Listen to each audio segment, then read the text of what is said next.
Long way, get this shit a long way, this shit a long way. Long way, hit the long way, long way, long way, long way, long way, long way, long way, long way, long way, long way, long way, long way, long way, shit, long way, long way, long way, long way, long way, long way, long way, long way, shit a long way.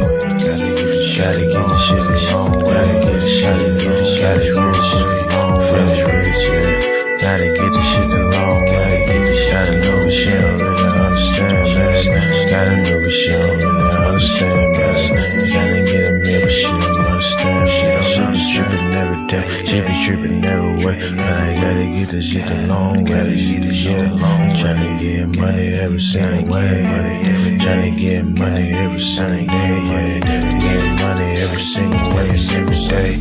Every day we gotta get paid, yeah. Every day we gotta get paid, yeah. I'm feeling like we be the new slave. No, we gotta finish rich. No, we gotta finish rich. Got a new bitch, she don't understand rich. She don't understand niggas gotta get rich.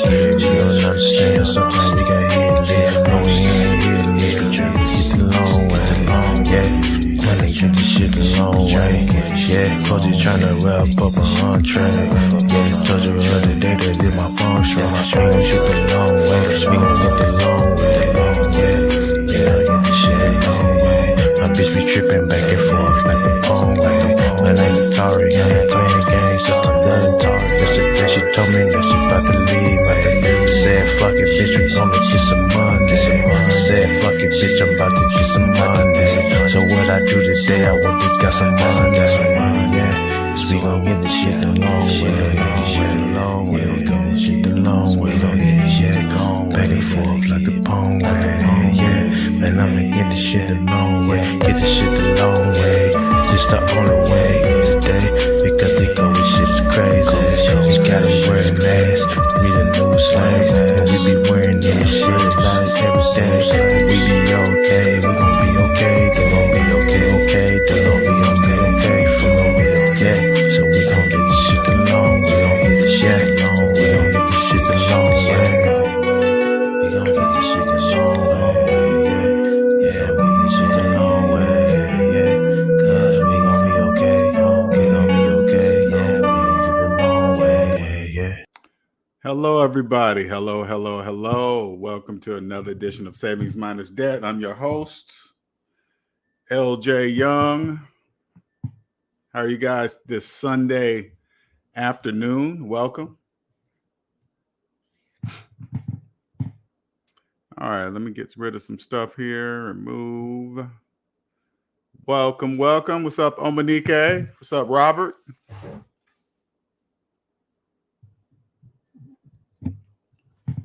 If you're new to the channel, welcome. My name is LJ Young, the founder of SMD, and I am a 100% debt-free motivational speaker and personal finance educator. I help people become financially free by helping them mathematically see. Well, you know what? I'm going to rephrase that.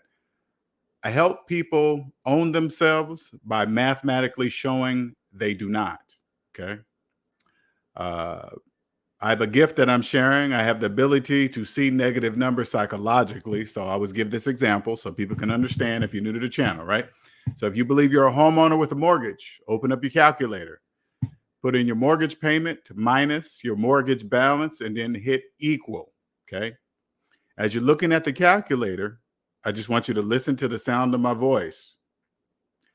What kind of house can you buy with that amount of money? Then how did you buy the house that you're living in today? The reason why you believe you're a homeowner is because you cannot see negative numbers psychologically. You can obviously see them physically because you're looking at the calculator now. You clearly see that there's negative numbers, but yet you still believe you're a homeowner, okay? And it's understandable because you live in what's called the debt matrix. And the debt matrix is a psychological place created by the banks. It's a place where people can buy and own things with no money at all. You can buy a house with no money. You can buy a car with no money. You can invest in property with no money. You can put money into retirement with no money. You can invest in cryptocurrency with no money. You can do that all in the debt matrix. That's where you can do things, right? And that's how they set it up. It's just a business. You don't have to use the banks for things you need. That's just, you come to them.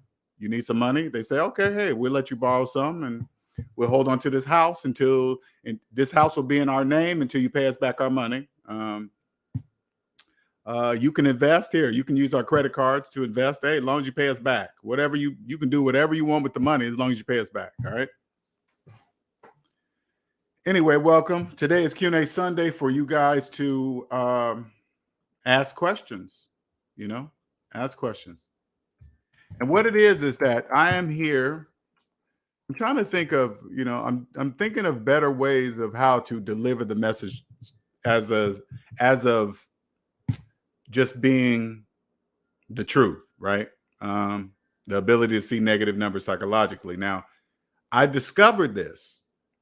Capitalism is psychological, and I discovered this. So that means I didn't create it. I just discovered it, right? I was in the debt matrix from about age 18 till age 40, 41-ish. Woke up, found Dave Ramsey. Dave Ramsey basically says, take the math that we all learned in elementary school, apply it to your finances using these baby steps. And that's what I did. Okay. I followed Mr. Ramsey's steps all the way until I got to zero. Once I got to zero, something came to me. I realized that I had never owned myself until that moment. Until I sent off my student loan debt was my last debt on my list, right? Until I sent off that last check to pay off my student loan debt, then and only then I realized what it felt like to be at zero. Okay. I had never been there before. Nobody in my life had ever talked about it before. Throughout my whole life, everybody talks about being rich and being a millionaire, a billionaire, 100,000-aire, six-figure earner, all that stuff. But nobody ever talked about being at zero. Once I got to zero, then and only then I realized I was a debt slave inside of the debt matrix. That was the only time I realized that. Okay. Once that happened, my whole life changed. It was like, whoa, wait a minute. Then I turned around. When I say turn around, I turn around to my life before getting out of debt. Millions of people live in the debt matrix, right? Millions of people believe they're homeowners with mortgages. Millions of people believe they can invest while being in debt. Millions of people believe they can reduce their tax, invest in their 401ks and retirement plans to reduce their tax brackets or whatever. It doesn't matter.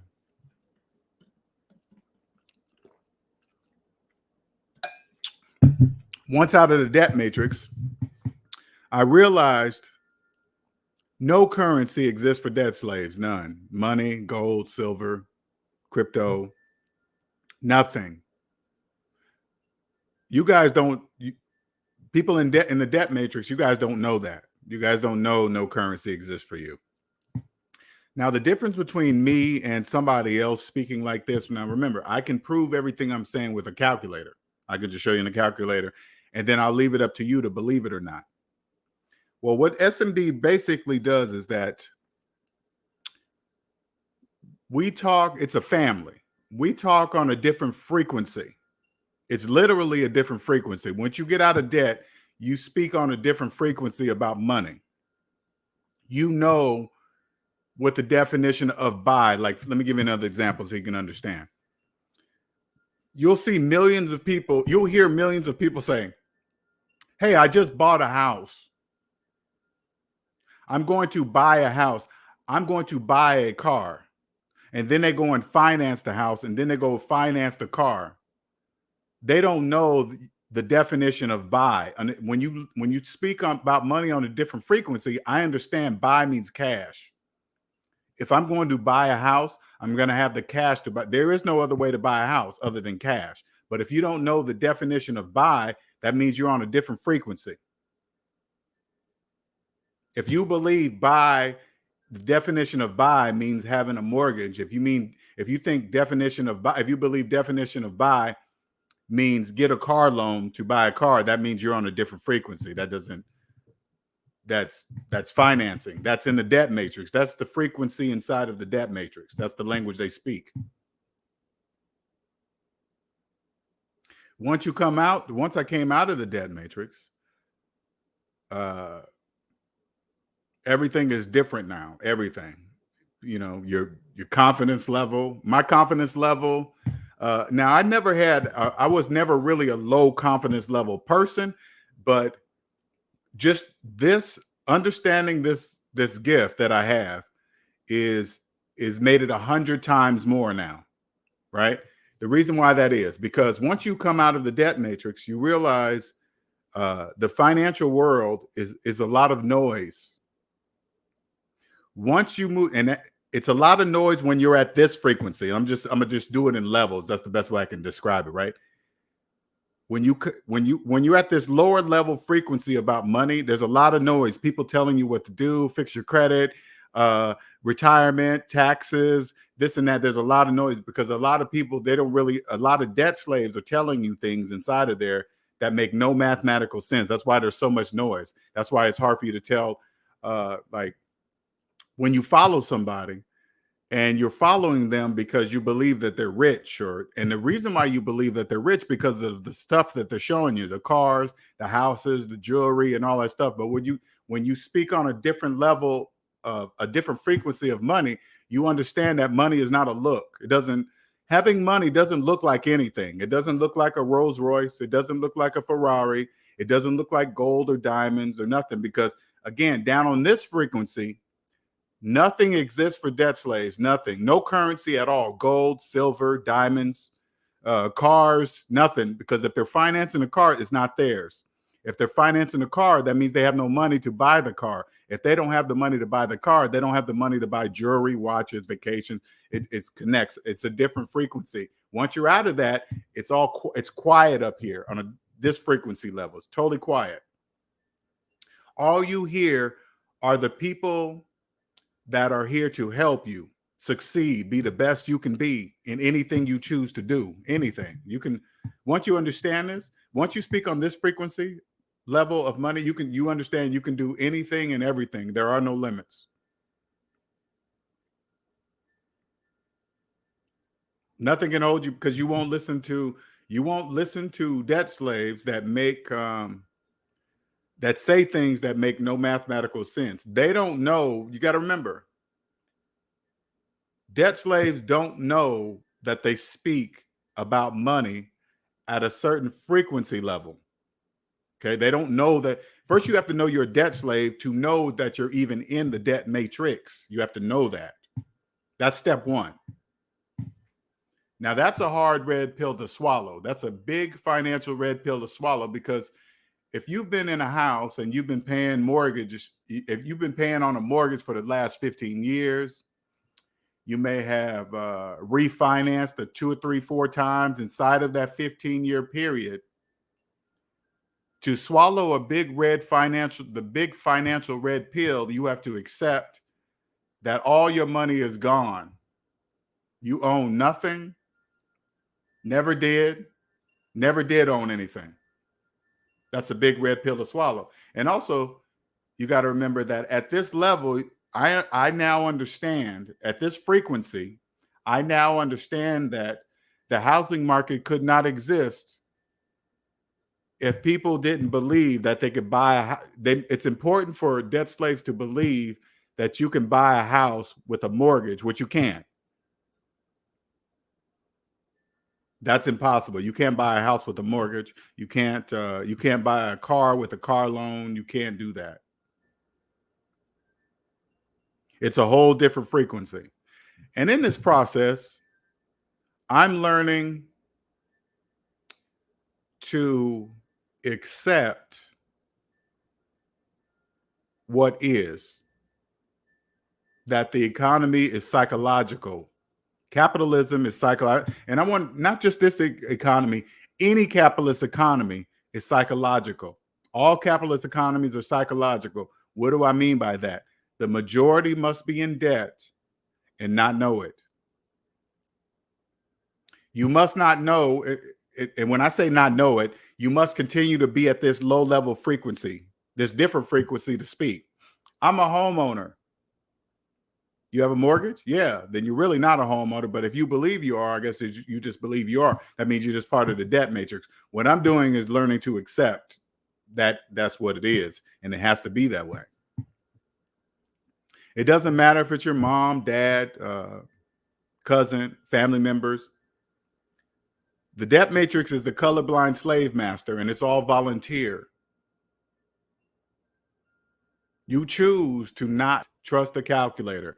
The calculator's never wrong, ever. It's never wrong. Ever, ever, never, ever, never.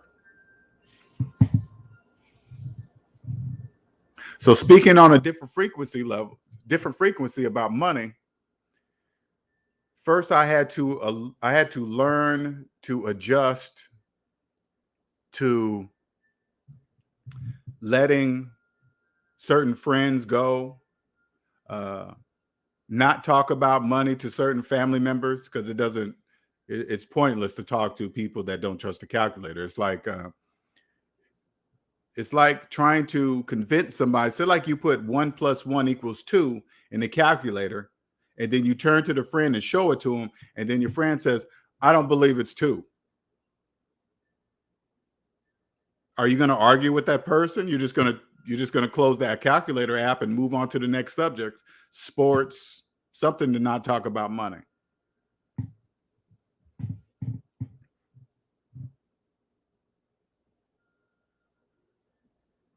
Now, today is for you guys. Q&A Sundays. Q&A Sundays is for you guys to ask questions. Maybe you have some questions on some old videos that you might have been watching, because I've been noticing that the views are going up on the videos. So I know more of you guys are paying attention. I do see that. But I also understand when I do these free sessions, which they're free here. If you want to get out of the debt matrix, if you want to learn how to speak about money on a different frequency, it's right here. That's what it is. It's literally a different frequency. Literally. Because if you spoke on, if everybody was on, put it this way, if everybody was on this frequency, there would be no student loan debt, there would be no mortgage debt, there would be no car loan debt, there would be no credit card debt, there would be no why? Because I have none of that. None of it.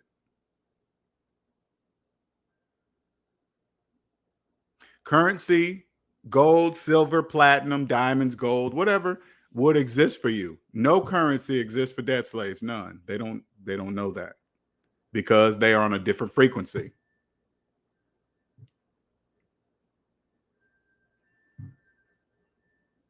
Now, again, I posted the link. 1 second here.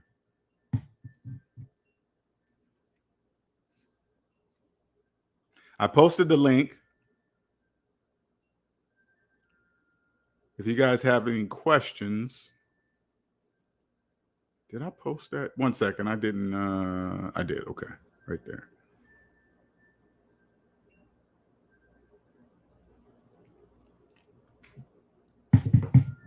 And we can talk about anything, what's going on here. Maybe you want to talk about the recent cancellation of $1.7 billion in student loan debt. 66,000. There's millions of people in debt. Millions. But this 1.7, I mean, think about it. 1.7 billion with a B, billion, only affects 66,000 people. 1.7 billion. Millions of people are in student loan debt. Millions. But 1.7 billion is only going to affect 66,000 people. That's crazy. That's bananas. Once you understand the different frequency about money, you want to be a millionaire. Now remember, millionaire, billionaire, trillionaire, those are just words. Those are words to make you guys equate to something that means a lot of money.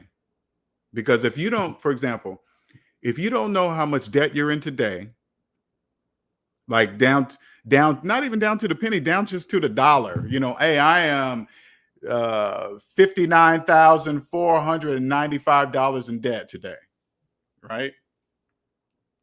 If you don't even know that,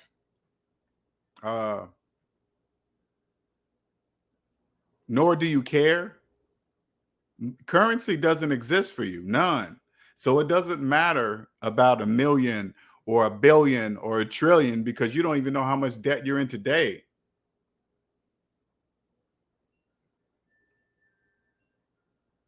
Now, the main reason why I do these things is because I wish somebody would have told me this when I was in the debt matrix. Now, again, I don't know how somebody would have been able to tell me. As a computer engineer, if they would have came at me with mathematics the way I do, I would have had to believe it. Like, here, let me give you an example. Let me give you another example. Say like you are a professional accountant, some kind of tax professional in any form, anything to do with taxes, it doesn't matter. But you're in personal debt and you've been in personal debt all your life. You speak at a certain frequency. You speak at a certain frequency. You come to me, I help you speak at this frequency, and then your whole business will change, your whole career, your money. You'll make as much money as you wish because you'll understand the correct frequency. But as long as you are in personal debt, even if you have a business, it doesn't really even matter, especially if you have a business and you've been dealing with accounting, you got your degree, you got a college degree and everything, you got it all, right? But you've been in personal debt all your life, you're speaking on the wrong frequency. Totally wrong. You're speaking within the debt matrix frequency. You come out here outside. Your whole life is going to change forever. You'll thank me for the rest of your life. For the rest of your life, you'll thank me for the rest of your life. And I'm not even saying that to brag. I'm just telling you. What's up, nicer Andre? I'm not even saying that to brag. I'm just saying something. You want to speak on a different money frequency? You want to be rich, wealthy, billionaire? Hey, you name it. You can be whatever you want. Doesn't matter. You just choose. But first, you have to choose the trusted calculator. That's it. That's all you have to choose. It's crazy. Like when I finally understood that it was a frequency, right? It's just a different frequency. And then I go on like a savings minus debt on TikTok, right? And I get these responses from people that are angry about the laws of mathematics. That helps me. Sometimes they'll say just like try to do trigger things. They don't know what they're doing. They don't know that they're really angry at the calculator. What's up, Cosmic? They're really angry at the laws of mathematics. They're not angry at me. And I never forget that. I just think when they say, if they're not too rude, I won't kick them out and block them. I'll let them say the things they say because they're just mad because they've never heard anybody say the things I've said. Hey, you're not really a homeowner if you have a mortgage. It just something inside of them sparks and they're just like, oh, that's not true. The rich tell us that you gotta, the only way to be rich is real estate. Well, yeah, I know what they're telling you, but it's up to you to choose to trust the calculator. Now that's business. Here, let me give you an example. Let me give you an example of business. One, and I'm gonna use the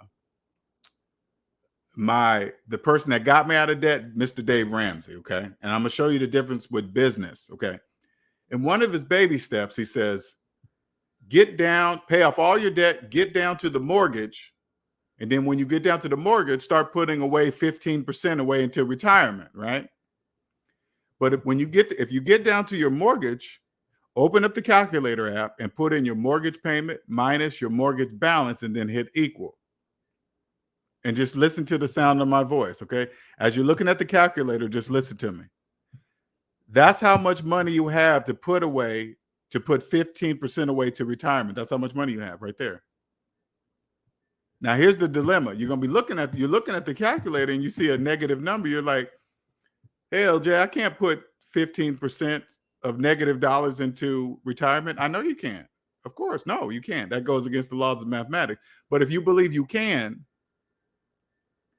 Mr. Ramsey obviously have some kind of business plan. I'm sure he shoots you to one of his people to help you do that. That's just called business. There's nothing wrong with it. That's called business. If you come across something like that and it goes against the laws of mathematics, that's called business. He's not there to say, hey, wait a minute, you can't really do that. That goes against the laws of mathematics. You can't. He would not be able to make money on whatever super pro finance pro person to go to, right? He wouldn't be able to make money. What's up, Jay? Jay says, being debt free is it simple as working in positive and negative? That's a very good question, right? You got to remember, currency is positive and negative. Let me give you an example, because that's a great question, right? When you hear compound interest is both positive and negative. Compound interest is just compound interest. Okay, now here we go. I'm gonna give you an example of negative compound interest. When you send payments, car payments with interest to the bank, that's called negative compound interest. The bank receiving car payments from you with interest, it's called positive compound interest. That's the difference between negative compound. So if you're making monthly credit card payments, that's called negative compound interest. When the credit card companies receive payments from you with interest, that's called positive compound interest.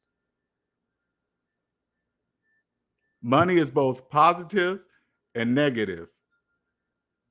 They showed us all this in elementary school with the chart. Remember the zero in the middle? If you're looking at the chart, in green on the right of zero, facing the number chart, in green on the right-hand side of zero, those were positive numbers.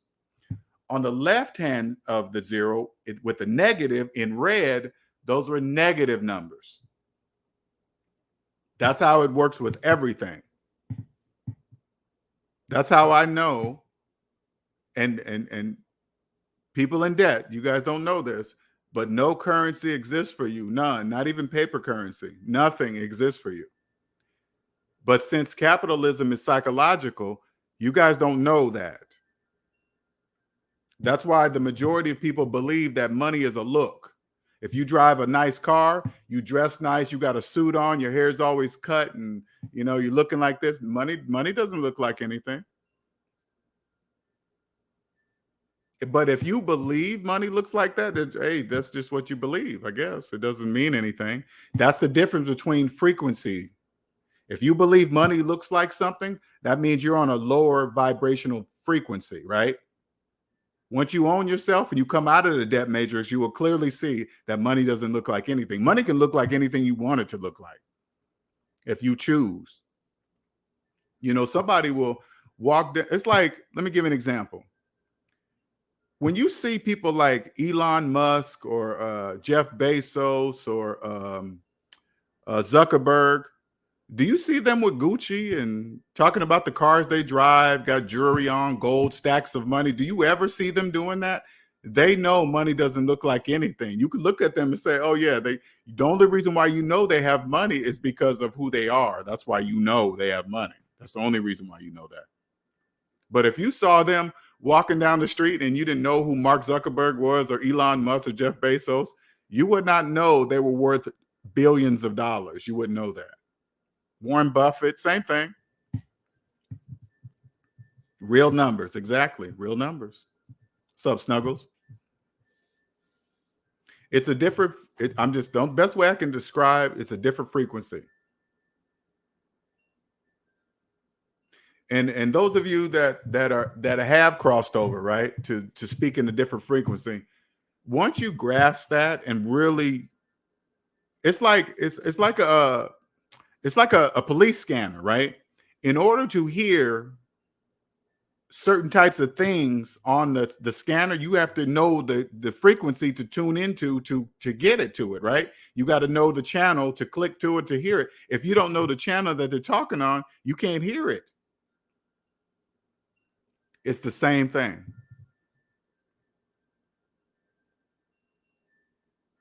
Your world will change once you speak on this level of frequency of money. Your whole world changes. My whole world has changed forever. There's no going back. There's no unlearning this frequency. None at all. None. I don't really. I'm learning. For me personally, I'm learning how to not argue with debt slaves. Not even no back and forth, because when you understand, when you're at this frequency level, their questions, their responses to whatever I say tells me if they're on the same frequency level or not. We call it slave-splaining. When they start trying to explain things that make no mathematical sense, they don't know that they're doing that. The only reason why they're doing that is because they're at this frequency level. That's why they're trying to explain car payments. I mean, you see it on like YouTube, right? If you go to YouTube, there's thousands of people comparing their car payments, comparing their interest rates. They're at this level. They don't know that they're not supposed to finance depreciating objects with interest and taxes based on your gross income. They don't know that. They're at this frequency level. They don't know that. Because if they did know that, they wouldn't make videos talking about talking about their car payments. They don't know that. But at the same time, that is important for psychological capitalism. It's very important. Why? Because psychological capitalism, it would not exist. This economy could not exist if the majority of people were not speaking on this frequency level. They must believe that they're homeowners with mortgages. They must believe that. They must believe it's okay to finance cars, not in one car, but two cars. They must also believe that it's you can refinance a car to get a better interest rate to save money. They must believe that. That's important to the economy. All of it is important. What's up, Mike 86? What's up, Gabriel? What's going on? That's why I look at movies differently. Me too. Yeah, you'll look at, and that's a good point, Gabriel. You will look at all movies differently, especially the movie The Matrix. Oh yeah, you'll totally different. It's like, let me give you an example of this, okay? As long as you like the movie The Matrix, okay, the original 1999, not this latest one. That I don't even know what that was. 1999 one, right? Now, if you remove the things you like, the things that you know physically cannot be done, like dodge bullets. You cannot physically dodge bullets. That's a movie. That's a movie prop. But if you take what they're saying in the analogy of that, right? To me, bullets are coming from debt slaves. So when they hear me speak, a lot of people are going to be angry about it, but they're not really mad at me. They're really mad at math. And you got to remember, they speak at a certain frequency level. When they ask a question, by the way the question is formed, I already know what frequency level they're speaking at. So when it comes out at me, I already know the response. I can just avoid it. The bullets come slow. Oh, I know why you're asking that. Oh, you're trying to insult. Oh, okay. You know, or when you try to go around a different way. Well, what if I take this money and then I invest it in this, and then the value of the economy rises, and then I take that money, the equity, and then I flip it. That's just you guys think you're doing different things, but you're not. What you don't know is that you can't buy anything. You can't buy anything with no money of your own. You can't do that. You can't. You don't know the definition of buy. Buy equals cash. Let me try to make it really simple. This is a different frequency, right? Buy equals cash, mortgage equals financing. You can't buy a house with a mortgage. You can't do that. But if you're at this frequency level, you can. Cosman says, yep, in accounting, you have deposits, positive numbers, and expenses, negative numbers. Bookkeepers deal with positive, negative numbers all the time. They sure do. But even with bookkeepers, the bookkeeper better not be in personal debt, else I'm not using them. What's up, Andre? Hey, how you doing, sir? I'm doing good, sir. How you doing? I'm good. I'm good. Good to be on here with you guys again. I was just commenting on what you said about like you see Elon Musk and like Zuckerberg and all them. I was always amazed even back in the day, like about 15, 20 years ago, used to sit up there and see them, like how people that don't have money, they got the Versace, the Louis Vuitton, the suits, they got all the gators and stuff on. I've never seen them wearing that stuff. I never seen billionaires. Actually, every time I see them, it look like they was wearing, shirt like a shirt from JCPenney. They wearing like a light blue shirt and some khaki pants. Every time you see them, some penny loafers. Right. I mean, it just amazed me. And like you saying with this, I guess with the frequency stuff, I guess it was the mindset. We people that are broke, that are really broken, don't have money, they're not wealthy. They care about what people they care about, what people think about them. And when you're really wealthy, you get to that. When you get to that, so I know when I get to that, where I'm debt free, I'm really not going to care even more about what people think what I have. Because even people I knew that were wealthy, they didn't care what people thought about. They was, when you saw them, you didn't think they had money, and you would never know. Only reason I knew because I personally knew them. Other than that, right. And I guess you say it's a certain mindset. It's a frequency. It's like it's twofold. They know money doesn't look like anything. Also, they're not going to be advertising for free. They're not going to be advertising people's products for free. It's not bragging on Gucci. You just when you hear people brag on Gucci or Versace, they're advertising for those companies for free. Right. No, they're actually not even. They're paying to advertise for them because they're buying their products, and then they're advertising. So they're paying to advertise for them. Right. Yeah. That's why you don't see a ton of. I don't even remember seeing a Gucci commercial. No. Have you ever seen a Gucci commercial? I've never seen one. Not me. No, I've never seen one on TV because they don't have to. People do it for them. I guess, and only certain that kind of stuff you buying, only people that's really got the money can afford. Ain't that many people can afford it anyway. So, I guess the average person can't really afford this stuff. So why even pay on marketing? Well, if Well, plus you got to remember it. Like you got to remember they're advertising for them for free because the society, the people that don't understand how it works, they brag on buying this stuff, which makes no sense. Right. None, zero. Right. But they don't know that because they're speaking on a different frequency. That's all. Yeah.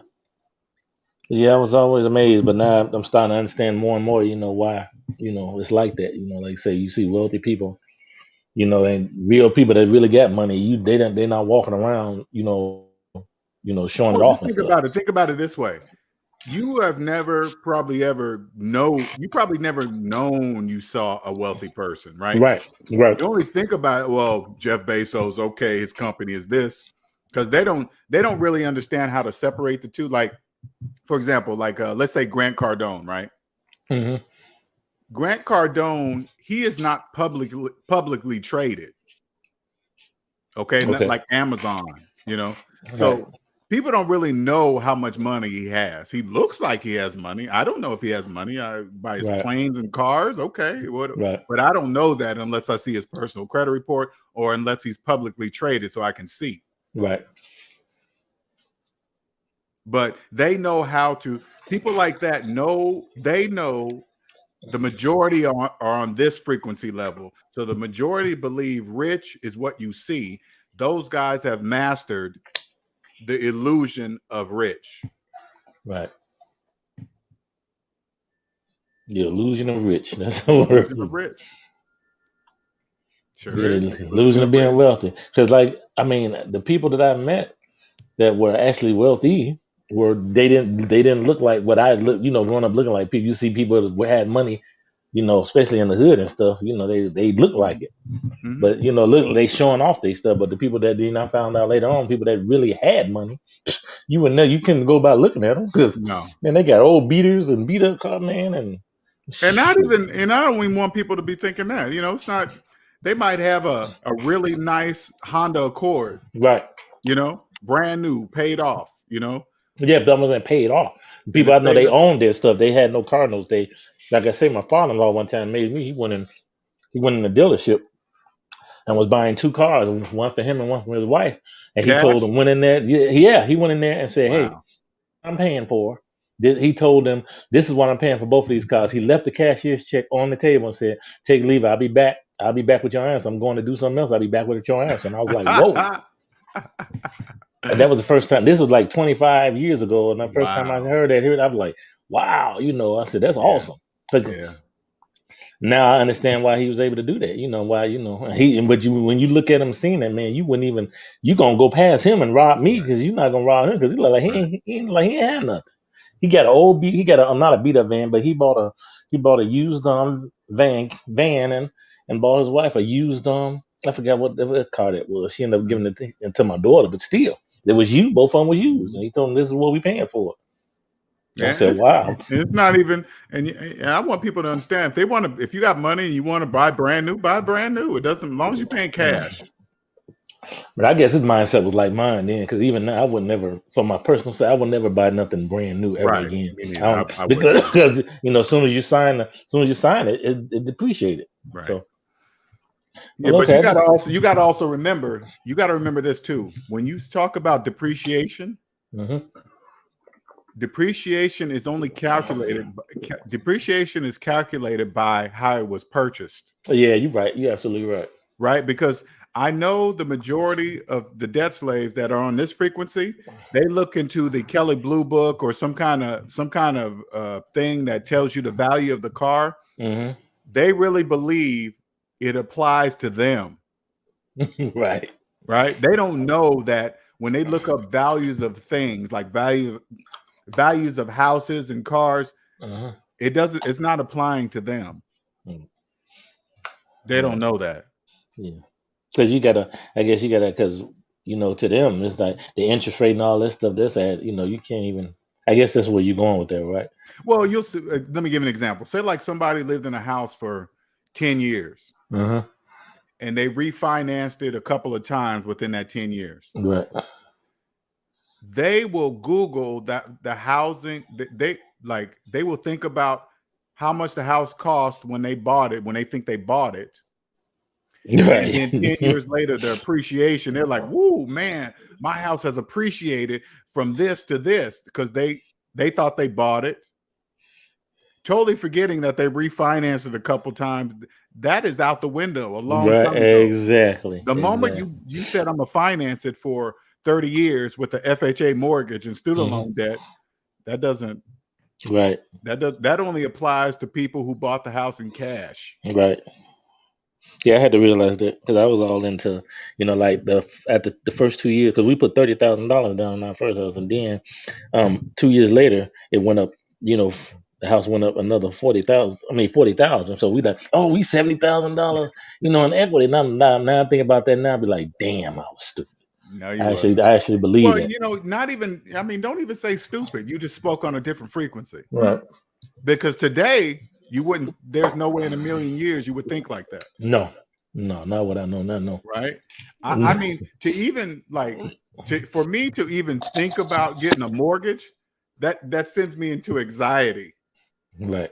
I would just sit down and sign the paperwork for a 30-year mortgage and say, okay, hey, I promise you the next 30 years of my earnings, you don't even know if you're going to be working at the same place for the next 30 years, but it doesn't matter. You just promise that money to the bank for the next 30 years. That's bananas. Right. And the crazy part, when we got that house, I wasn't even 30 years old. I think I was like 28, 29 years old. So that was an amazing part. I said, man, I got a mortgage on this house that's older, that's going to be older than I am right now. Correct.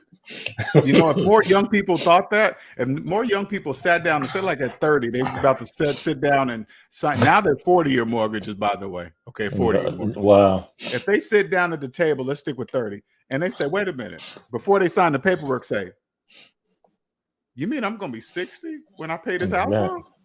So now if you're 30 and you get a 40-year mortgage, you're going to be 70. 70. Now all they got to do is take a step back. They don't know there's a difference in the frequency right there. They don't know something don't make sense. Wait a minute. You mean I'm gonna pay this house off when I'm 70? Wait a minute. Something doesn't make sense. And you know what? Some people look that'd look good. And the people talking about, so by the time you get to retirement age, this house will be paid for, and they're gonna be like thinking that's a real They're gonna think that's wonderful. Right. They talk about equity, everything appreciates, and that's just part of the program. I get it. I get why businesses do that. Hey, you know what? You don't really have to go that long for 30 years. The house is going to appreciate. You can pull out the equity and you can do this and that. It's all part of the program because the housing market couldn't exist if they didn't believe that. Yeah. Just so much, I'm like, wow, I'm learning more and more every day, and it's just amazing, man. I'm like, man, they really duped us. No, it's not. We really got to do. I just look big. We got to do it. I mean, I say, even in school, you think you're in school learning everything you're supposed to know, they just teach you just to be slaves. You just learning to be trained to be slaves. And you know what? Now that I'm outside the debt matrix, I truly understand the purpose of public schools. It makes total sense now, because again, capitalism is psychological, so they have to start training people in the schools for it to work. They have to start as children. Hey, weekends off. You go to school Monday through Friday. Weekends off. That way, as a kid, you start to believe Saturday and Sunday are special. Those are special days. Those are weekend days. Right. The holidays, and then you program, and then that's going to ease you right into the working world to where the same thing happens. Hey, Saturday and Sunday are special. Monday through Friday are work days, 40 hours a week, blah, blah, blah. That's all part of the program. Yep. It really is. I totally get it. But again, it's a frequency. It's a choice. And then be on this side and the CEO, like, man, it's just, and it was like that for years. I mean, just not realizing, what's going on. And I'm 50, in my 50s, so you thinking, wow, but it's just amazing how it's just easy to keep the wool over your eyes. Right. And you know what's so crazy? This age that you and I are at, I'm 52.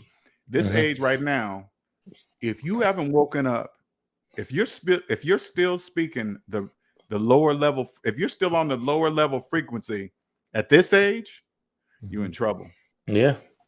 Especially now with YouTube and all this stuff. I mean, there's so much you can learn. It's so and be like, say, people back in the day, back in the 90s and stuff, when I say, starting your own business, also people look at you like, I say now with what's going on now, but you got people still look at you, you'll say it, and they still look at you like you crazy. Like, I'm going to work from home, I'm going to start my own business from home, blah, blah, and they still look at you like, oh, you crazy, you talking that foolishness. They just, and you got to, you know what, like I said, I'm learning to just accept. That's the majority. There's a lot of noise out there that they don't know. People, like, when I talk about, sometimes I'll say, like, I was on TikTok the other day, and there was this financial advisor guy on there talking about something, and I said, he said something like, "What would you ask a question of a financial advisor?" I said, I would ask to see their personal credit report. And he got offended.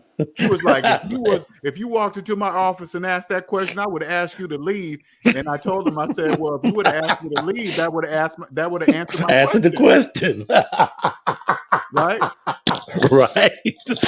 And it was so crazy. And he was just very offended. But I stopped right there. I was going to go deeper into it. I was going to say, well, do you get offended when the bank asks you that same question? No. When they ask to say, if you want a loan from them or some kind of business transaction, they're going to ask to see your personal credit report. Are you going to get offended? Then why would you get offended from me? It's just business.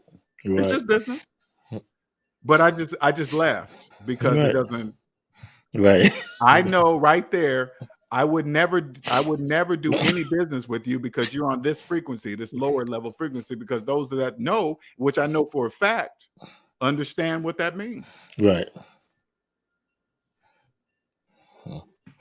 But Yeah. that's why I love what I do.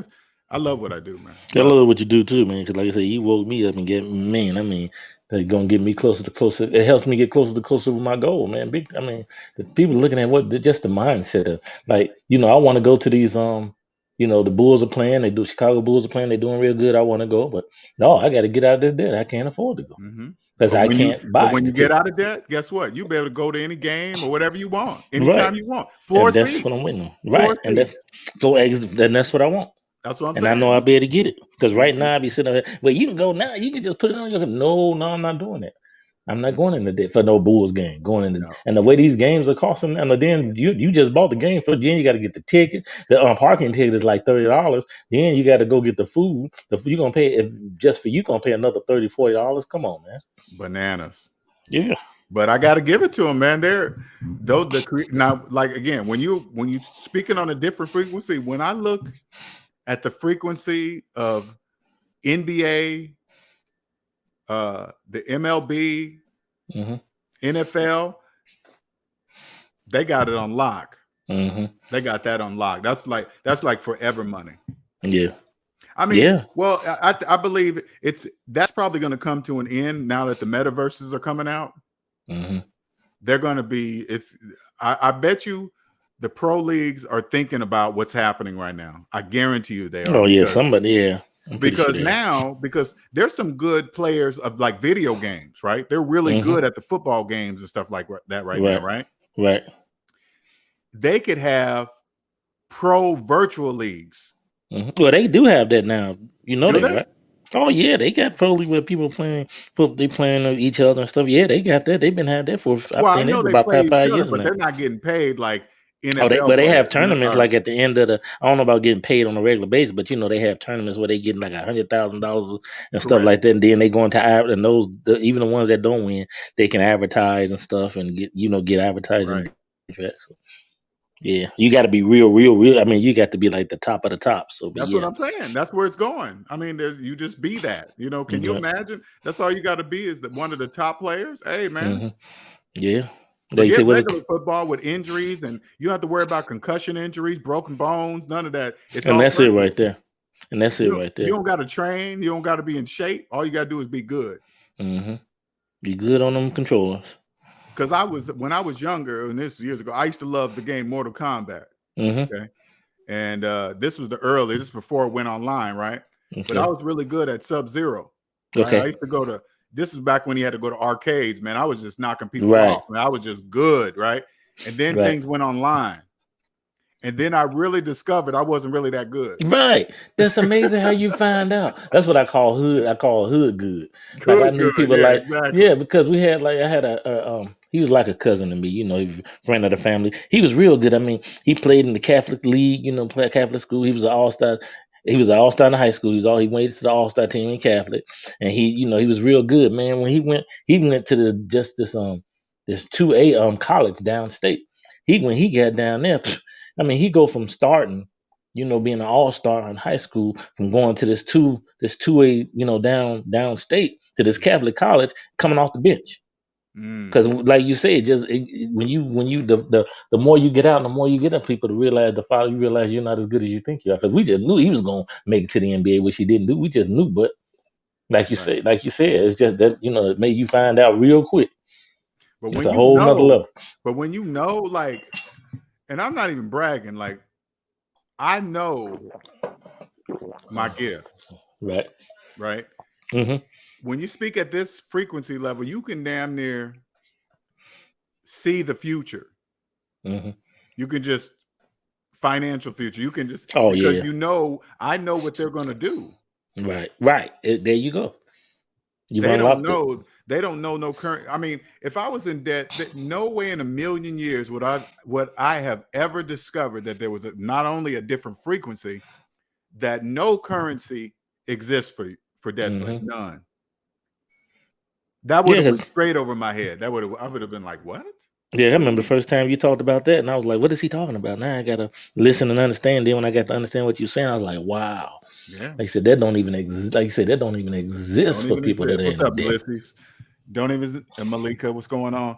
Don't even exist. And that's why they get further and further. They don't even realize it don't even exist for them. Don't even exist. They be showing stacks of money and it don't even exist. Yeah, that's amazed me. Now, you know how I used to thought it was silly anyway, seeing these kids putting this stack of money up to their ear. Now I really look at that. I said, now I'm on even different. It's props. You know that's prop money. But I'm like, you dude, that's like you. I'm like, now I'm on a whole. Not even you just don't even realize you. That's not even real to you. That don't even prop exist money. for you. Trust me, it's prop right. money. It's prop money. They're not pulling out thousands and thousands of dollars so they can do a video. Right. Now they got to keep their head on a swivel on the video set. Yeah. Because you see these strippers now, they showing they try to make it seem it might be, they showing all these dollar bills, these stacks of dollar bills they got, and they just left the club. And I'm like, but still, to you, that ain't. But I bet look at all I can look how you dress and stuff. Man, that money gone already. It's spent. It don't even exist. It's not even spent, right? Don't even exist for. It's already gone. It's like you see a stack of money. You say, "Hey, do you got student loan debt?" And they say, "Yes." You're like, "That money's not there. It doesn't exist." Yeah, she's sitting inside this, she's sitting inside the Beamer or whatever. And I said, I know you don't own that car. I know you ain't that paid in cash. So I'm like, Lord have mercy. But you got to remember, they think that if they can afford the payment, they think they can afford the car, which is in actuality, it's the opposite. If you're making payments, that means you couldn't afford the car. That's why you're making payments. But if you tell somebody on a certain frequency level, a debt slave, that they don't really understand what that means.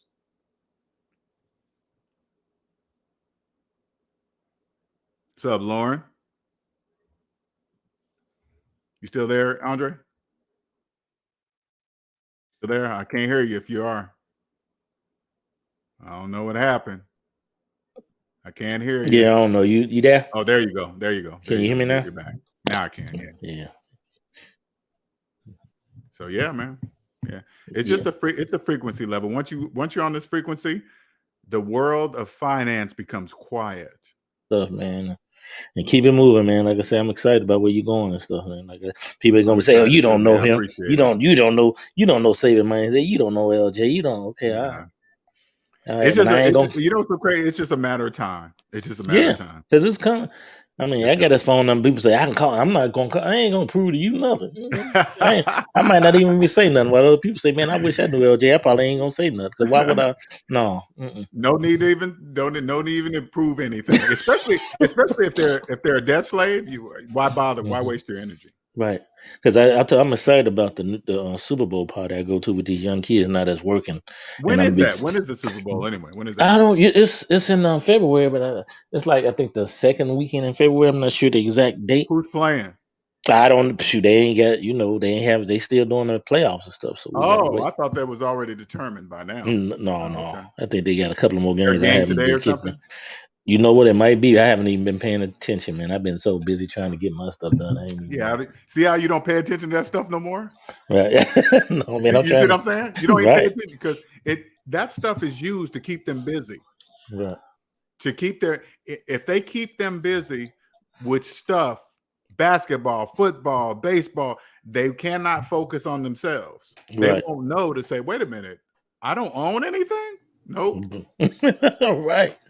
That's what I say. You didn't pay off. Like I said, I'm not only did like if I had the cash to pay for everything, but I done sit up here and went to these games and stuff, and then put it on the credit card and stuff. Right. Now I'm in worse debt. Yeah, I had fun for this couple of hours, but now I got to go do overtime, take more time away from my life and stuff. They're paying. They be paying on that Super Bowl game for the next 2 years. Yeah, man, please. Like this is what they do. They love to go to the games, do a live from the games. Why they have a seat at the Super Bowl trying to show off to everybody. Look, I got money. I'm at the game. No, people don't understand. Did you charge that? Did you use a credit card to do that? Yeah, you didn't do nothing. Yeah.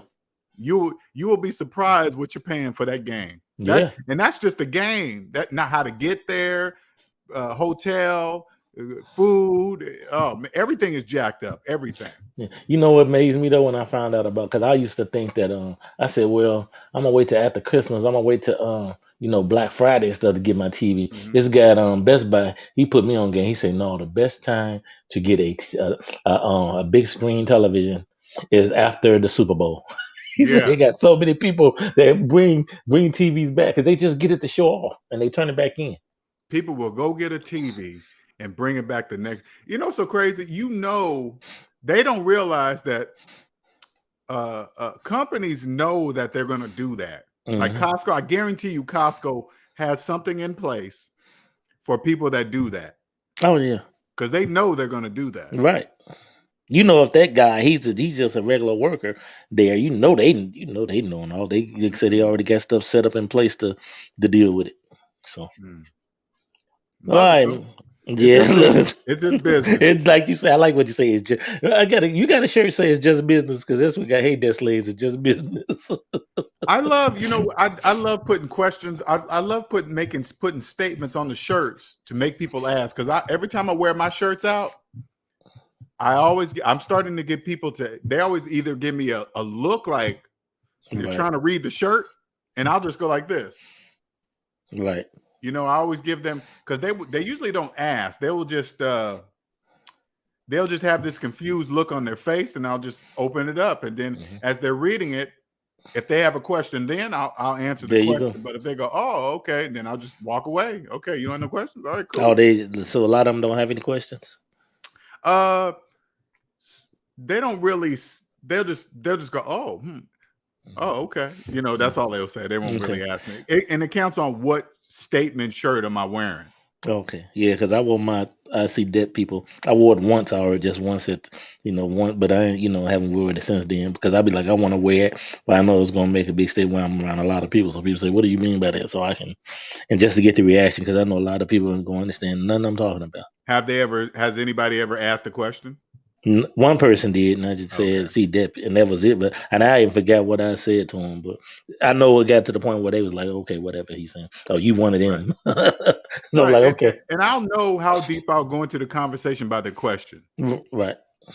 Because most of the people, they just want a confrontation, especially like you got to remember when they're behind, like on TikTok or social media, they're behind the keyboard, so they really are free what they say. As long as I was, how I post those into the group, the members only group. And Omanike said, "Boy, LJ, you got more patience than me. I would have went off." It's like, I remember her saying that. Yeah, it's like, I get it. I get why she's saying that, but because I do this. That's practice for me. Because you got to remember, when I'm up on stage one day, imagine how many people are going to be coming at me. Oh yeah. So I got to learn how to say, "Oh, okay, you're just saying that because you don't know. You're speaking at this frequency, right? So I'm not going to engage. Oh, you're saying that because you don't know, so right? You don't know how to act accordingly. In my mind, I'm saying you're not really mad at me. You're mad at the laws of mathematics, and I didn't make them. I didn't create the laws of mathematics. Right? Because you're gonna get pushback, especially when you get on stage. When you're gonna get pushback. And I'm ready. I'm ready for it. You guys know me. I'm gonna be like the Matrix, like the bullets, dodging the bullets. I see the bullet. The bullet will come. I'll probably grab and be like, man. Because I came upon you because the first time I saw you, you was on another YouTuber's channel. You was on. I'm trying to think of the guy's name, but you was on and you was trying to explain to people about it.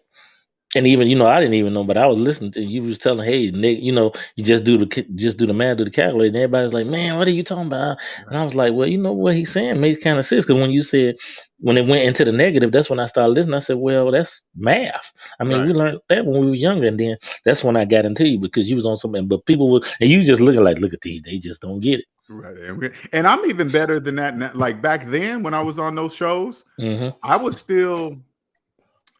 I didn't know capitalism was psychological at that time. Right, because you wasn't even talking about it like that. Yeah, I wasn't even talking about it like that. I was still learning. Now that I know, it's very different. And now that I'm practicing now I know it's a different frequency. They actually literally cannot hear what I'm saying. Literally, right? I mean, you was trying to explain to them. They was trying to prove you wrong. But like once you get to the point where you said, when you explained about the calculator, and when you said look and then hit equal, see what happens. You say you in the negative. I said, well, you know what? That makes sense. Well, you saw the responses that I posted in the members only, right? I'm not going to listen to the calculator. The calculator's wrong. The calculator's dumb. It's like, okay. And you see my response. I just go, okay, I'm not going to argue with you. Why am I arguing? How deep it is. Why would I argue with somebody that says the calculator's wrong? Okay. And they keep coming back with another response. Well, this and that. Oh, well, don't be on TikTok. Next time, get your financial game up if you want to be on TikTok. You know what I say? Okay, take care. Why you keep coming back? Right.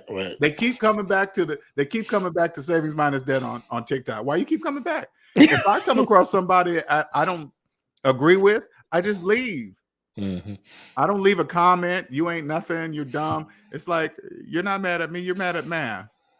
And one thing I saw when I first saw you, you did not argue with them. You just let them talk, and you didn't argue with them. You didn't argue. That's one thing I learned. Like you say, be out here with the church. I don't argue. One thing I say, I'm gonna call myself a Christian. Supposed to be Christ-like. One thing I read in that book, I ain't see when Christ argued with anybody. He said what he had to say and kept moving. And that's why I'm in. I mean, you either gonna believe the truth or not. You believe the calculator, or you don't. Right? Are you not? Period. Like, you got people telling you the calculator is false. So I'm like, okay, you knew right there where they was at. Oh, the calculator can say whatever it says. It's like, bye. Right. See you later. They already tell me where you at. I don't need to argue with a fool. I had to share that with you guys. I was like, I can't believe he said that out in public. Hey, Andre, out in public. You said that in public? In front of, this guy said today, he said, you have the dumbest channel on TikTok. Wow, he said that? Hey, out of a billion people on TikTok, a billion, you think I'm like that? That must mean I'm doing something good. Right. It's just proving, man. People, when you hurt people, the truth hurts, man, a lot of times. Like, you hurt me that time when you say you're a death slave. You made me say it, and I was pissed off and I was hurt. But hey, that's what it takes sometimes to wake up. That's what it takes. And the truth hurts. When I first started, I started saying slave all the time. That was the trigger, right?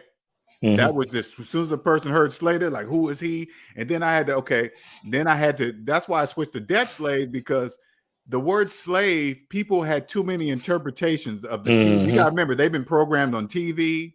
Who you talking about? Black people, blah, blah, blah. But when I say debt slave, it detaches from that programming. Right. Yeah, man. Well, you still got a lot to go now. Like you're saying frequency now. And it's like, wow, you just come every week. You come with more and more and more. Hey, you know what? Man. It comes to me, man, and it's gonna do you. It's gonna come to you the same. I'm here to help you along with your journey. Yeah. Right? It'll be faster for you to get to whatever your purpose is going to be for you. Whatever you're gonna find, you get a fast track there. You can skip over the stuff that I had to learn by myself.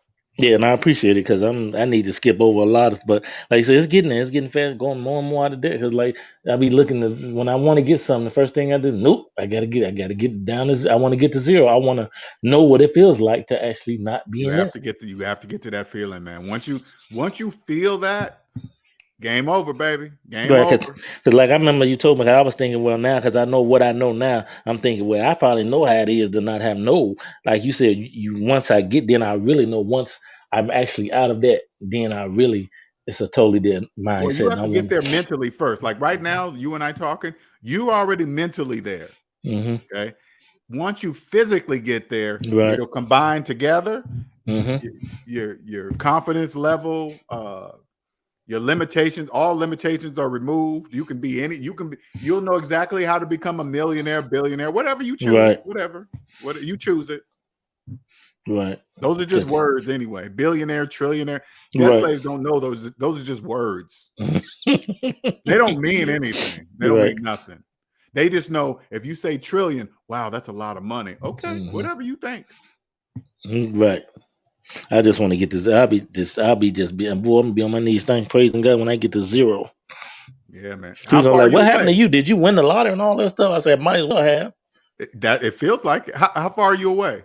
I'm still about just over $5,000. Oh God, yeah. But I thank God I don't have, because I was in the military, and I know when I found out that like I say, you being from Illinois and stuff, you don't have to if you get an honorable discharge, you don't have to pay for the school. And I wasn't thinking about going to school anyway, because when I first joined the military, my goal was to stay in there anyway. But anyway, I'm thanking God I don't have any student loan debt. That's one thing I don't have.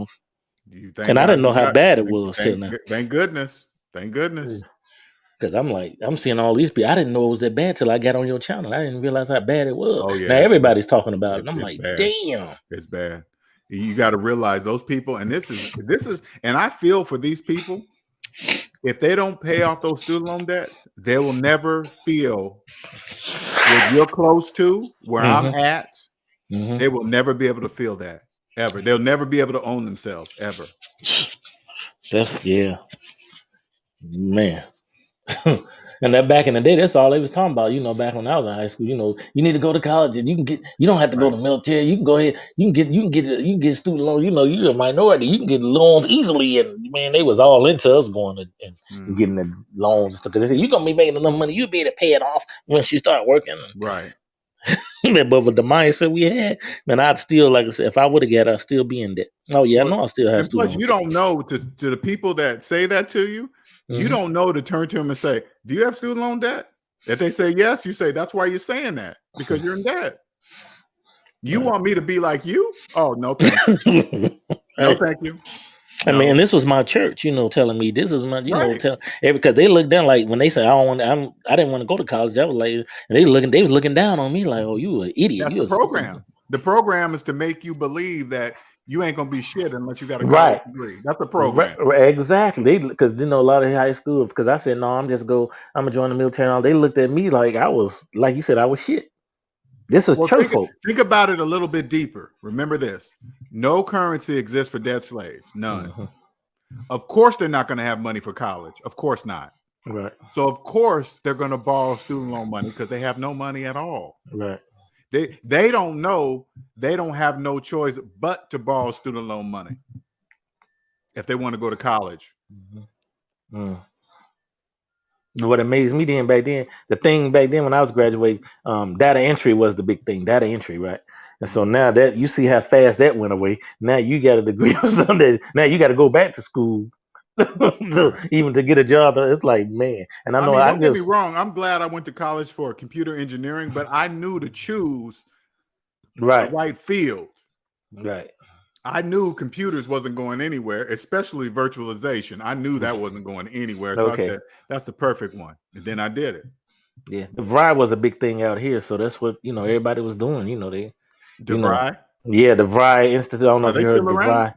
No, I don't know. I don't think so. Oh, DeVry, yeah, I think it's called DeVry University now. It's in Chicago, but it's not a big thing. But anyway, that was the big. Everybody was going there for data entry. My our counselor when I was a senior back in '86, that's what she was sending everybody to. That, and like I said, and she was another one. Not even my church. I'm getting it with her. I didn't want to. She know I'm joining the military. I don't want to join. She just looked down and like, okay, whatever. Like she looked at me like I was a piece of garbage after that. Like I was stupid. Okay, look at all your people that you got. I'm pretty sure most of them got student loan. And then you sent them to the school to learn something that didn't need, like 3-4 years after that, it wasn't even worth nothing, so whatever. Yeah, I mean, I have my degree right now. I don't even know where it's at. It's in the closet somewhere, packed away. Well, at least you was able to do something with it, though. Oh, yeah, I used it. I'm just it wasn't obsolete, right? Piece of paper. I don't even know what I did with it. I don't know where it's at. Right. Yeah, because I don't know what. Oh, yeah, I ain't gonna keep you on, but thanks, man. I appreciate the talk, and no problem, God bless, and keep it going. We're gonna keep it moving, man. Oh yeah, for sure. This ain't stopping. Yeah. All right. Later. What'd you say back here? Ulysses says, Linnell, what I see now is the language you speak. The bankers would seriously hate you, but many Americans will continue to empower the bank and get in debt. Put it this way, Ulysses, and you're young too. I really want you to understand something. When you say things like the bank will hate you, that's a feeling.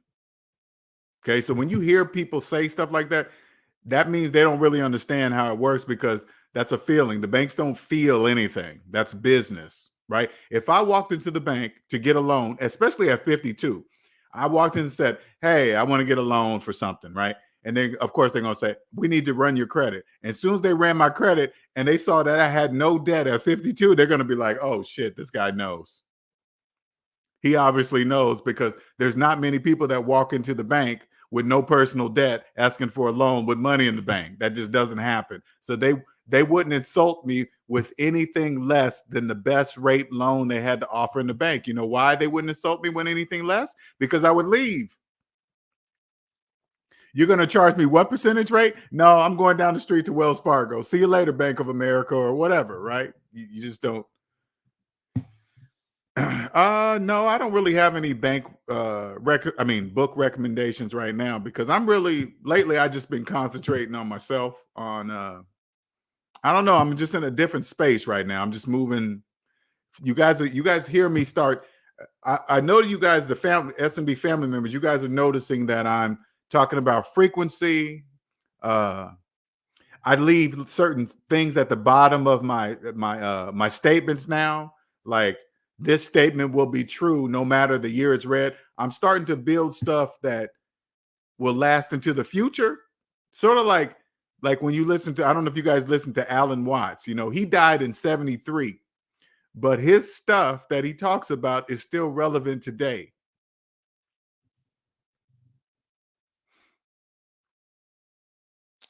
Let's see here. Malika says, I never thought people, oh yeah, they do that all the time. Probably on Denzel. Oh yeah, you know what? Sometimes I'll pop over there on Denzel's page just to look. And remember, he's just doing business. Okay, it's nothing. He's not doing anything wrong. If he's making money off of. You got to remember, velocity banking is for people that believe that there's another way out of debt. That believe there's a faster way out of debt. Believe that if the banks, you got to remember, the banks love velocity banking because in order to do velocity banking, you must use them. If you use the banks, that means you're not using them for free. They charge you to use them. So if you believe you can borrow their money to get out of debt faster, hey, whatever. Kang says, what do you say to people who claim to have more savings than debt? You turn to them and say, if you have more savings than debt, why don't you just pay off your debt today? Pay it off. Because they always say that. That's part of, hey, Kang, that's another program. Oh, man, they always say this. Oh, man, I could pay off my debt tomorrow if I want to. Then do it. Why are you telling me? Go do it. You know why you know why they won't do it? Because they don't. They don't have more money than debt. Remember, people in distress or pain are usually the loudest. Exactly. It's the quiet people who need to really watch. You need to really watch. Exactly. You do. I'm not gonna tell people I have millions of dollars. I'm not gonna do that. I'm not gonna show people to make them even believe that I have a lot of money. Now, if SMD one day goes public or something like that, of course you guys are going to know then because that's public information. And then you guys will naturally tie me to the company, just like you do with Elon Musk, Warren Buffett, Zuckerberg. You guys tie them to the companies they own. So if the company is making millions of dollars, you guys always say this, oh man, he's a multimillionaire. We just saw his company's worth it. Well, which one are you talking about, him or the company? Which one are you talking about? And you guys also got to remember, when you speak at this frequency, you know the difference between business debt and personal debt. At this frequency, the difference between business debt and personal debt, business debt, your customers pay back. Personal debt, you pay back. That's the difference. But at this frequency, people, debt slaves, they don't know the difference between business. You guys don't know the difference between business debt and personal debt. You got and people that do understand that, they're taking advantage of that fact that you guys don't understand that. That's called business. You guys, when I listen to people talk, they always flip-flopping back and forth between business debt and personal debt. You guys always doing that. But you guys don't know that you're doing that. I come in to say, which one you talking about, business debt or personal? Oh, it don't matter. Why you keep in? Well, because I need to know which one you're talking about. What are you talking? If you're flip-flopping, I don't know what you're talking about.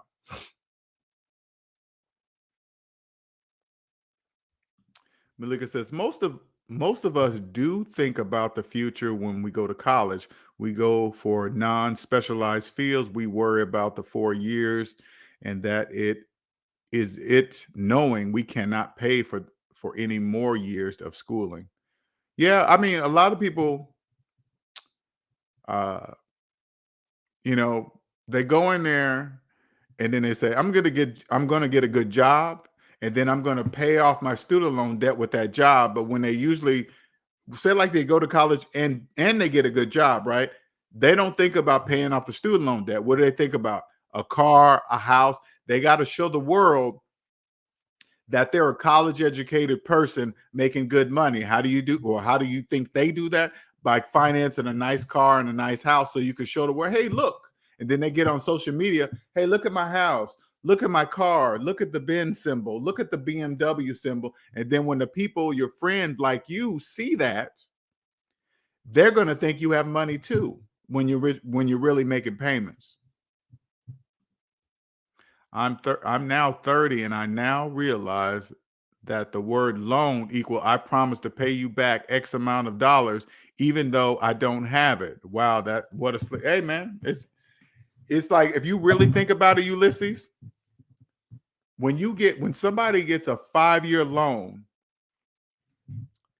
they are promising money that they haven't even earned yet. They don't even know if they're going to have those payments in 5 years from today, from the day they sign them. They don't even know it, but they've promised it to the bank. Credit applications are based on your gross income, money that you're not even going to get. And they're going to finance over 5 years, 6 years, 7 years, financing taxes and interest based on the gross income. And they believe the car goes down in value when you drive off the lot. No, it doesn't. It goes down in value as soon as you walk on the lot, talk about financing a car. They are promising. Yes, that's a better way.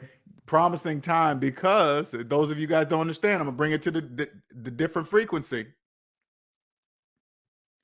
In order to earn the money to pay the bank, you have to use the time in your life to work at a job.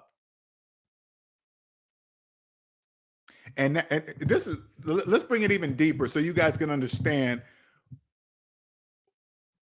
what it means to finance a car. 84 months is 7 years. The reason why they say months, because it doesn't sound like years. You're financing a depreciating object with taxes and interest based on your gross income. When you say like your car payment is $600 a month, right? When you go to work and you earn $600, right? You say, hey, and let's just keep it simple, okay? And most of you guys don't make $100 an hour, but I'm gonna use it to be simple. Say like you made $100 an hour, and your car payment was $600. In your mind, you're thinking, oh, all I got to do is work 6 hours to make my car payment. No, you don't. You got that's 600 minus taxes. So you have to actually work 7 to 8 hours to make your $600 a month payment.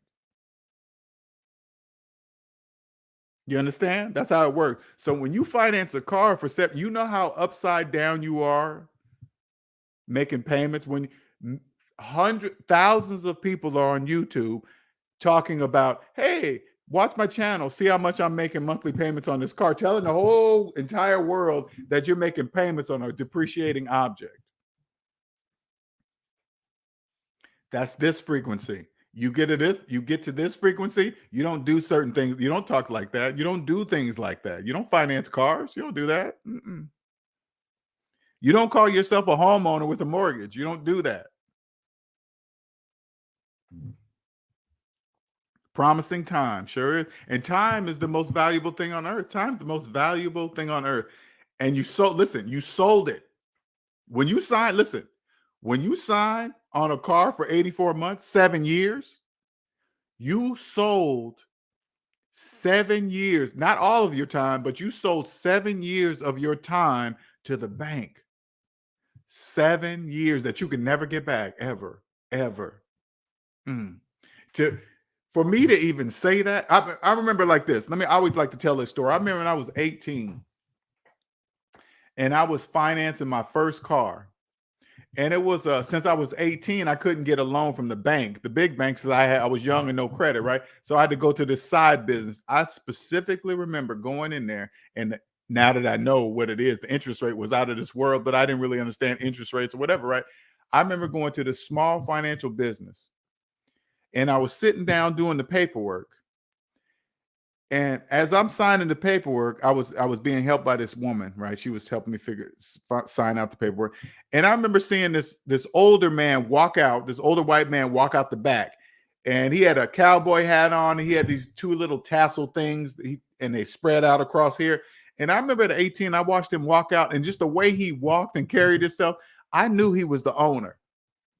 I thought to myself, I remember saying this to myself. I said, he must own this place. Sure, it's an energy. It's an energy from somebody that knew how. Of course, he did. He had to been in his late 50s, 60s back then. You know, of course he knew. I'm 18. I don't know nothing. I'm signing up for a car with a high interest. I'm signing up to finance a used car over some years at a high interest rate. Of course, I don't know. But I knew he was the owner. Now that I understand, it's an energy, it's a frequency. When you understand at this frequency level, you understand. They're like, oh yeah, no.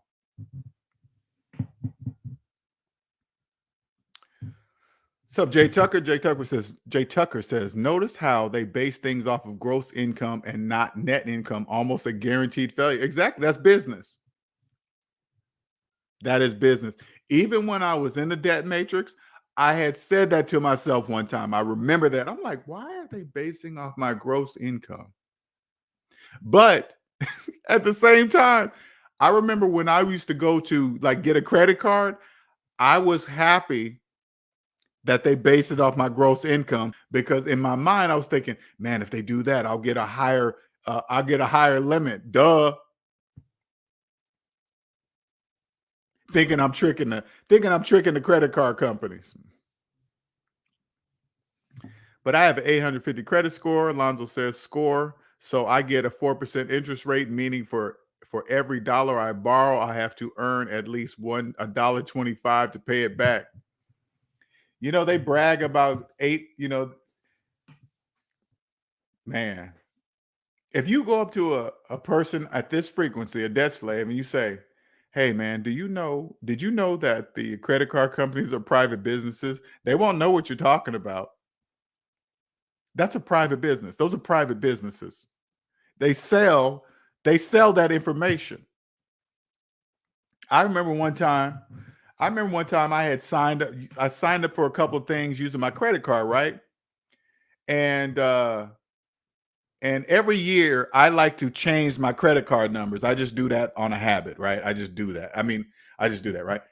And anyway, that way I don't really have to go to the companies. If I don't want to use this particular service no more, I just don't update the credit card, right? Well, one time I saw a charge. I got an alert that the company that I didn't use anymore charged me for another yearly subscription service. I was like, wait a minute, how did you guys? I did not update that information. So I log in. I went into my account. Guess what? Lo and behold, they had my new credit card information in there. I was like, how in the hell? I didn't do that. They sold it to them. So I called my credit card company. I said, hey, you got to remember, people don't do this. Okay, so it's odd. Even the person helping me, they probably didn't know what to do. I called them. I said, hey, man, I just recently got my new credit card numbers. I said, do not update my information with any business attached to my old number. They were like, well, sir, we don't know what to. I said, hey, I don't care if you know or not. Please make a note inside of my information to say, do not update my credit card information with any business. Don't ever do that. They're like, okay, sir, we made a note. Okay. Malika says, it always amazed me that people take out $100,000 loan for college to get a $40,000 a year job. Isn't that amazing? That's amazing. Time, the most valuable thing in the world. Sure is. What's up, Robert? Hey, good evening. What's going on? What's going on, sir? Got a question for you. Yes, sir. At your age, man, how you get them 6-pack abs? You put me to shame. Like, well, I've been working on them since my late 20s. My Lord, man. I saw that Facebook post because I follow you on Facebook.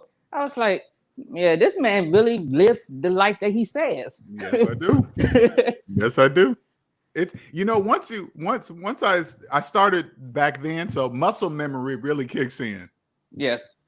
It really does. So I remember wanting a 6-pack and I just did it, you know? Right. I just decided to do it. I was like, how? I was just like, well, I'm a small dude, but I've definitely been working out, like body weightlifting way more. Mm-hmm. So that's why I was asking. Oh, my stomach exercises are ridiculous. If you ever watch some of my videos on how I do that, I do crazy stomach. That was my favorite though. Yes, and I hear you on that. Because I used to do, I love doing things that the majority of people didn't do.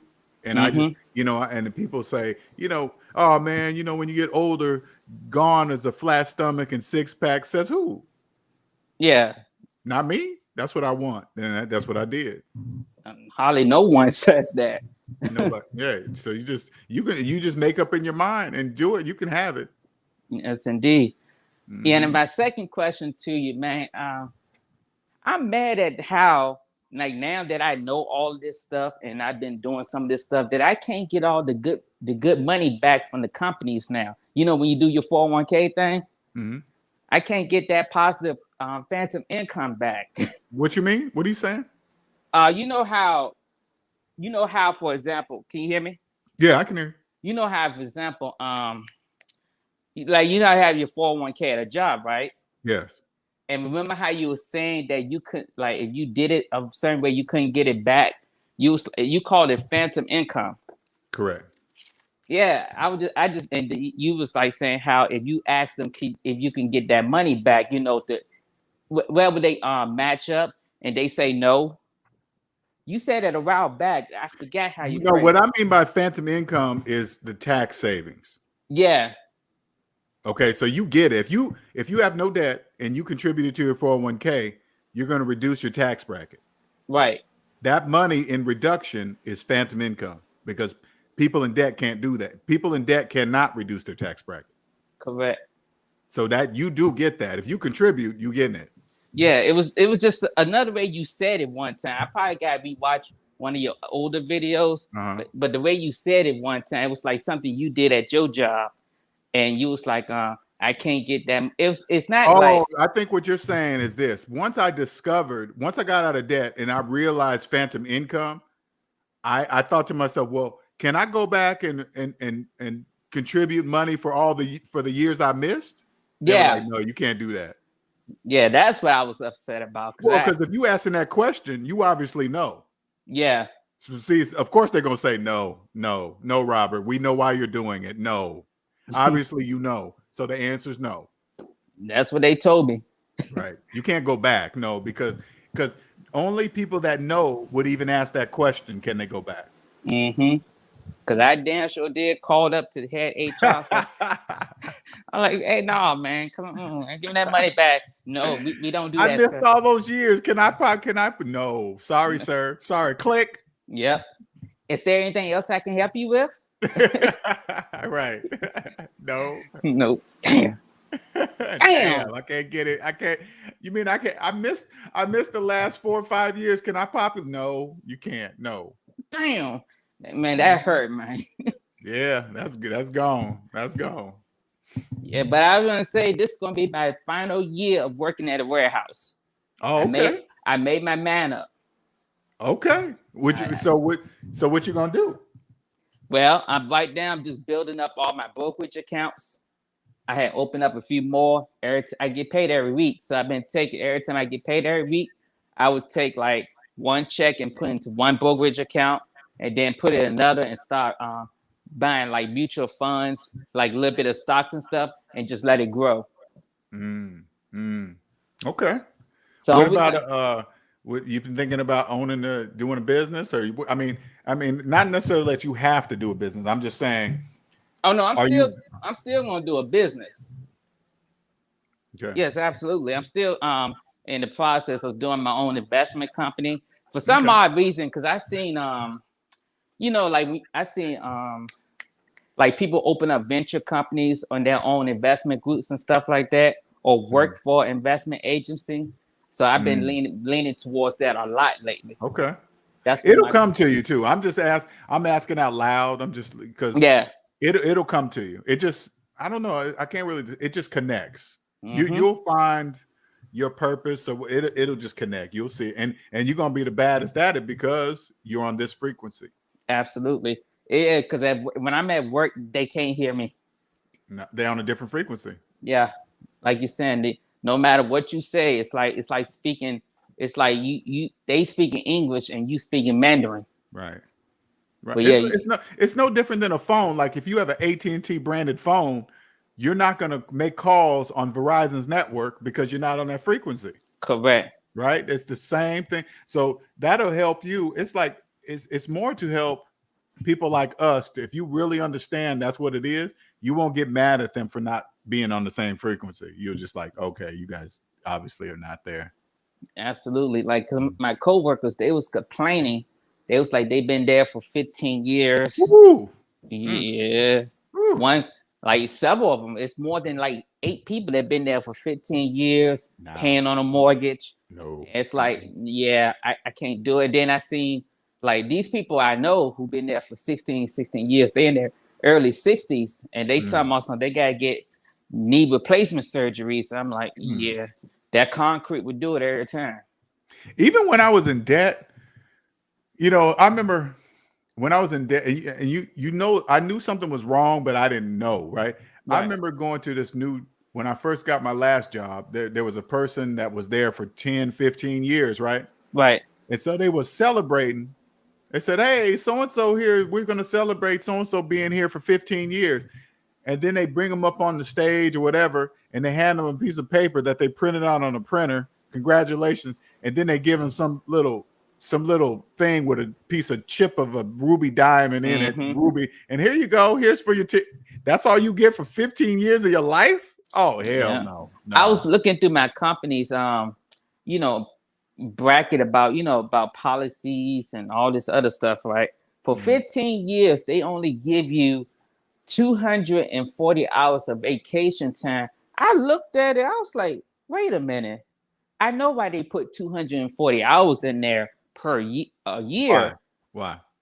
Because it's like, it don't click in your mind that you work 10 hours a day. So you take 240 hours, subtract 10 hours a day, let's say 40 hours a week. That's only like 6 weeks of worth of vacation time. And you can't take it all at once either. They don't let you. No, you got to get approval. Yeah, you got to get approval of when you could take it, if you could take it all. The seniority people get it over you. Oh man, it's just so convoluted. Oh my God. And then when you leave, it gets taxed. Well, yeah, of course, yeah, it's gonna get taxed. But it's like, okay, think about this too. I was just talking to somebody the other day about this. When when you go to a job and then you say and you want to see how the raises are done. And then they bring out this convoluted chart. Okay, step 1, F5, 2, then you'll get a raise after this many years. It's like, wait a minute. If I follow that chart, I'm not going to get no raise. I'm going to be here 10 years before I make any real money. Hell no. That's how they did it at the town hall at my job. They showed the chart and everybody was clapping because, everybody was making 18 an hour. But they was like, in 2 years' time, you get a 50-cent raise. And they was clapping. And I'm just looking at everybody like my mind snapped. Like, y'all clapping over 50 cents? Well, Right. I'm like, do you know how much it costs to make 50 cents? That's just, hey, man. And so crazy. When I look at businesses, dude, it's just business. Yes. If you accept that, that's on you. Yeah. That's why I said this gotta be my last year working like warehouse jobs. I can't. It just The frequency I'm on, I'm gonna drive my own damn self crazy. Right. When you're on this frequency, man, you can't. That physical 25-cent raise stuff. That's insulting. Yes. Oh man, you're here for after you're here for about 2 years, you get a 50-cent raise. 50 cents? What? Okay, goodbye. Yeah. This is my last year. I can't do it. And I know I can do it. It's just that the way I know now and how well I've been doing this stuff, it's just like, no, I can't do this to myself. That's how Unless you want to take the blue pill again, just take the blue pill. Oh no, sir. No, I ain't do no. No, I ain't getting nowhere near it. No, sir. You can go back into the debt matrix, take the blue pill, and no, you can't. No, you can't. You might snap. You can't do that. Ain't no going back. That ain't no going back. Going back. And then now also, the way I see how they do insurance and stuff, because like now I've been getting the insurances packets and stuff. They show you how they break down the doctor's bills and stuff. I realized I can do this on my own. Right. It's like you could play with it if you want. Yeah. You can all the life insurance, critical insurance. It's like, wait a minute, it's only $12 a month for critical health insurance. You can play with it in insurance. And to me, with the way I look at insurance now, if I get insurance now, my kids have to understand money first, because it would be pointless to leave them money if they don't understand what I'm talking about. Yes. That'll be a total waste. But if I teach my kids at a young age how it works and I have life insurance, you know what kind of head start that gives them? Oh, man. Oh, my God. And that's just immediate head start right off in life. You know, that was the reason for my divorce. What? My wife didn't like the fact that I put my son on life insurance. Why? She didn't like it. Oh, you got your son some life insurance? Yeah. Oh, wow. Yeah, I had life insurance on him ever since he was born. So that'll be for it when you teach him. That'll be his for his kids. Absolutely. Oh man, congratulations, man. Congratulations. Because when I was going through my custody thing, the guardian ad litem, she was like, "Why did your wife say in the complaint that she didn't like the fact that you put life insurance on your son?" The guardian ad litem said this: "She don't understand money." Oh, did he say that? Yeah, she said that. Oh, she said, okay. Yeah, she said that. Yeah. Yeah, the guardian ad litem was later. Yeah, I was like, that's like, please divorce her. I'm like, I always try to tell people, once you understand this too, you're going to save yourself so many problems of bad relationships. Because you're not going to date anybody that just doesn't understand this that is not on this frequency level when it comes to money. You're definitely not going to have a child by them. That's definitely not going to happen. Man, it was just now that I'm looking back at it. Oh, it's like you said, it comes to you slowly. Yeah. And that's what it's been. It's like I look back, it's like, damn, the judge, the damn guardian ad litem. Yes. To all said the same thing. You free, right? You Oh, need to leave. Really? Yes. Her own divorce attorney said that to me. He called me up and everything, tried to get me to waive my rights and all that stuff. It's like, Mr. Chavez, you do realize you scot-free, right? You can do whatever the hell you want. I was like, oh, you ain't gotta tell me twice. Yeah, I remember when I was free. When I filled out the last bit of paperwork, that freedom, oh my God. But once I got out of the system of child support and all this court dates, I realized that I put myself in there. Yeah. It wasn't her fault. It was my fault. Yeah. I don't blame her. I grew so much. I even stopped doing that. When I just realized is that, okay, this is what I learned from it. It's time for me to improve. Right. And one of the first things I had to learn is I had to stop working at warehouse jobs because you're going to be surrounded by it was me and a coworker was talking about this, and he was like saying the type of quality people, the type of people that's there, you know, you on a different level from all of them. And I was like, those jobs are needed. Yeah, right. You can choose to work there or not, you know, because you'll see people complain about those Amazon warehouse jobs. You can't just say, then don't work there. What do you mean? You don't like it? Don't work there. Yeah. Even I wouldn't be working at a place to where they give me 30-minute lunches and 15-minute breaks, but I got to clock out and the break room is across the building, across the whole building. No. Yeah, that was some grade A torture. Man, that's just bananas, man. But if you do that, that's on you. Yeah. It's nobody's fault but yours because you put yourself there. I agree. Correct. Yeah, when the book coming out? You know, it'll get here.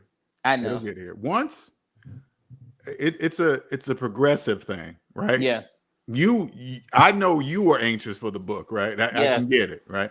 But I think once they know SMD, and then the universe is going to tell me when the book is ready. Yes. Okay. It'll let me know. Now is the time. Everything I've done to this point, it's always told me when the time is to do what.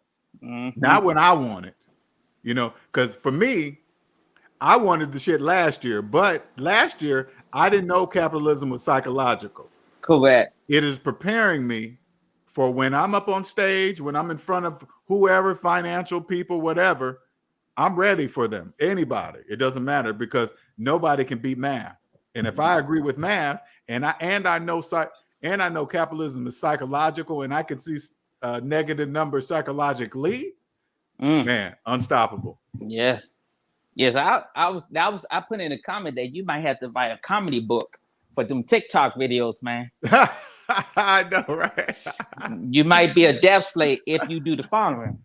You might have to do a comedy book, man, because I can see it now. Your TikTok page is going to blow up, man. Man, those people on TikTok, oh my God, they're just, man. Man, you got years of material just on TikTok alone. Right. What do you mean 0 + 0 = 0? I didn't even respond to that. I didn't even respond to that. I'm like, I'm not gonna figure out your encoded message. No. Okay, 0 + 0 = 0. Okay, whatever. I don't know why you did that, but whatever. I bet they don't know that 0 is the most powerful number there is. They don't know. They don't know to say, hey, wait a minute. Out of all of the numbers in the world, there is no opposite to 0. Nope. There's no positive 0 or negative 0. They don't stop and say, wait a minute, there is no equal to 0. Sure ain't. No. That's why I got that shirt, man. The price of financial freedom is 0. It's 0. It's 0, man. What do you mean? You can punch anything you want in the calculator. I know, right? I knew you guys would love that. I knew you guys would love that one. Oh man, that was hilarious. That was hilarious, man. Oh my God. That man told you can push in anything to calculator. That's the blue pill right there. You're the dumb one. The person entering the numbers in the calculator, it's your oh God. Okay, death slave. All right. And every time I say okay, they always come back with one more statement. Yeah. Oh, okay. You still ain't left yet. Okay. Nope. What do you want now? They need to be right. They need to be right. All right. Have a nice day. Take care. Then come back. This dude, he said something. I said, take care. He came back one more time. Okay, man, I will. But you know what? You need to learn finance before you come back on TikTok. I said, okay, will do. Okay, take care. You keep coming back. Yeah. LJ, you need to get another mortgage, man. That's what they mean by finances. No, right. Man, you need to take this mortgage and use the equity from the mortgage. Exactly. To invest in rental properties. Yep. So I can get 3 mortgages. Take out 2 mortgages on my one house, get another mortgage for the rental property so I can have 3 mortgages. Exactly. On the beach. On the beach. Well, I ain't gonna hold you up. It's good to hear from you. All right, sir, man. I love listening to your journey, man. I can hear it in your voice. Indeed, man. Yeah, keep them TikTok videos coming, though, man. Oh yeah. Are you on TikTok, man? You should jump over there. Yeah, I'm about to. Okay, yeah. Just jump over there so you can watch, man. It's hilarious. I need to, because I follow you. I'm on Discord, and of course I'm a member. Mm-hmm. So I definitely love both. But when you be posting on the community tab all them TikTok videos, I'd be left. Oh man, that is funny. You need to put that on the shirt. 0 plus 0 equals 0. Tell me, why would I do that? Why? Because they still won't understand it. Yeah, that's true. Only those of us that know will understand. Yeah. I just don't know why he wrote it though. I don't know if he we know why he wrote it. He didn't. Did he write it because he knows? No, he don't know. He doesn't know at all. I didn't know if he knew or didn't know. No, he didn't know. He don't know 0 is a unique number by itself. Right. Okay. It's like coded. It's like a hidden coded language just right there. That's true. Yeah, that's true. That's true. All right, man. You have a good evening, man. You be safe out here. All right, man. You too. You have a good one. Thank you. Bye-bye. Later. Kang says that's how it is at UPS Progress. Yeah, all businesses are pretty much like progressive pay, stuff like that. Hold on, you guys, for a quick second here.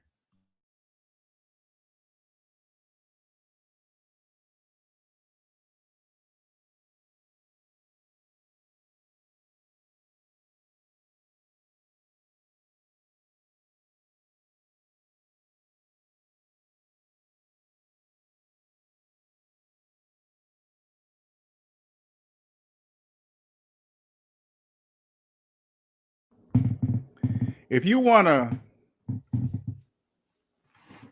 your life to change forever, if you want to speak on a different frequency when it comes to money, right here, I'll give you the blueprint. Help you catapult you financially ahead of millions of people by simply speaking on a different money frequency. All you got to do is just, when I lay out the plan, all you got to do is follow it. And when I say follow it, you're going to see the numbers reach to 0. Once you get to 0, something that millions of people will never do is get to 0. Millions. Once you reach 0, you will speak about money on a different frequency that debt slaves don't know anything about. Anything.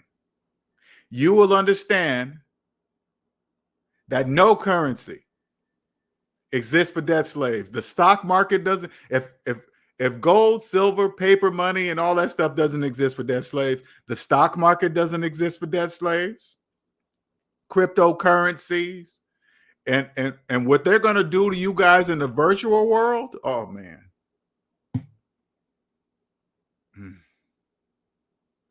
Imagine how many people are going to be going into virtual reality with real reality student loan debt.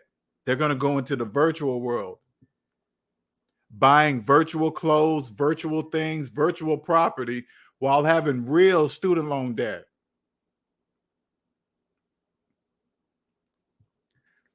Virtual reality is where the next multi-millionaire billionaires are going to create wealth inside of there. And if you're on this frequency, you will be it's going to be unlimited, because every single virtual reality is going to be based on capitalism. You think they're going to create a virtual world but rewrite what you guys already know in the real world? Capitalism. They're not going to go in there and say, oh, we're not going to do capitalism in here. We're going to do it a different way. You guys would have to relearn. No, sir. They're not going to do any of that. Malika says, and you better not be a rebel and ask for a raise before the time. Right. Today,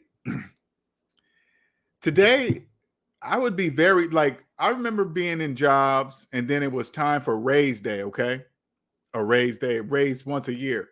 I remember just walking into the office for the meeting, They would have a piece of paper, and then they would lay out to where this is how much we're going to give you.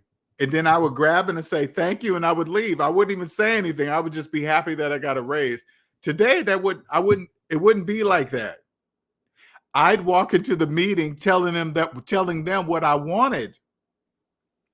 I wouldn't care what they have on that piece of paper. They'd say, hey, we're going to give you, a 5% raise or whatever they calculate. I'm like, oh, that's nice. That's not what I was looking at. Here's my number. And if they said, well, no, we're not going to give you that. You know what I would say? Okay. All right. Thank you. They probably look puzzled. Do you want this 10%? Oh yeah, sure. You can go ahead and give me that. I'll take it. Okay, cool. Thank you. And I would leave and I would go start looking for another job. Oh, you guys obviously don't know my worth. Well, I know my worth. You guys don't. Because I know the reason why I know this for a fact, I did something, but when I got debt free, this is what I did. Okay. I was trying to get a certain position at the current job with a certain amount of money. They told me no. I believed in myself enough to where I went to another company. They gave me a $50,000 a year raise from what I was at, 50 grand, because that's what I said. I'm worth this. And then they gave it to me.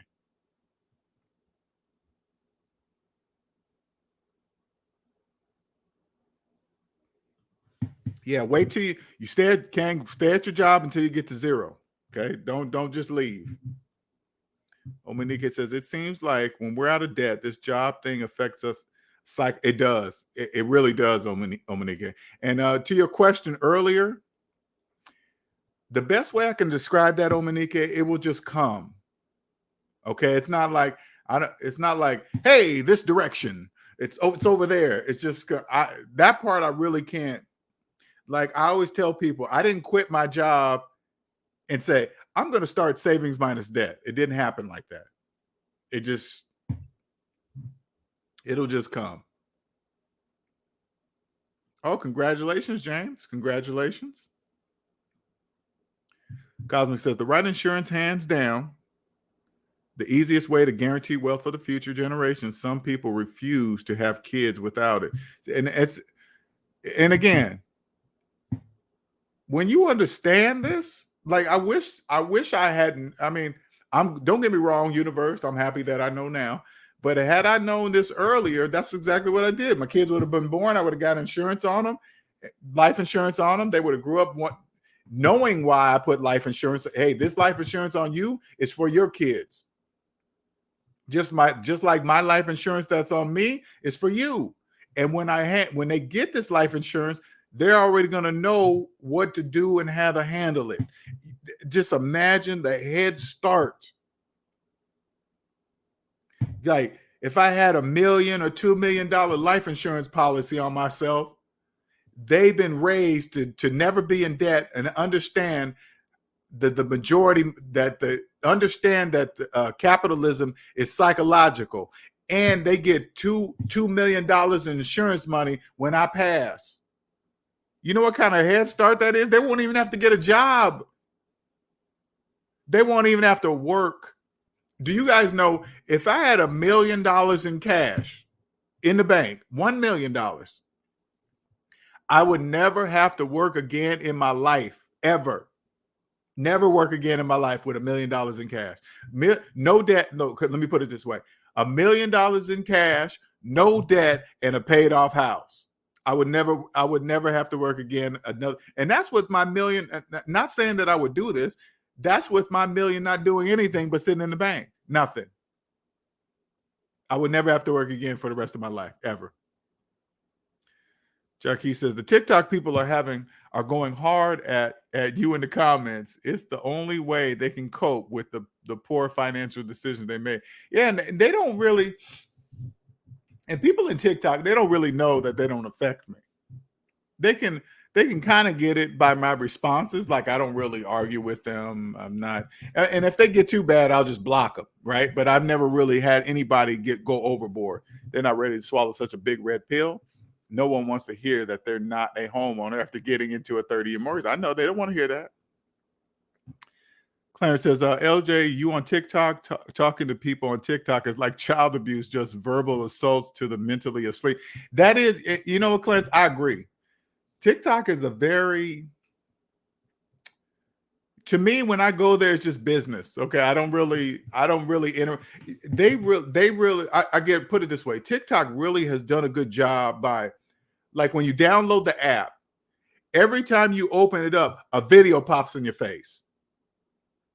And so I was going through the settings. I'm like, is there a setting where I can just say, don't make a video pop up in my face? I don't want to pop up in my, I don't want to look, but they know if they grab a video, if a video grabs you immediately, you'll start scrolling. Next thing you know, you'll look down, it's an hour or two later, and you're looking at so many just, the only thing I see on videos is shaking booty, women shaking ass and thighs,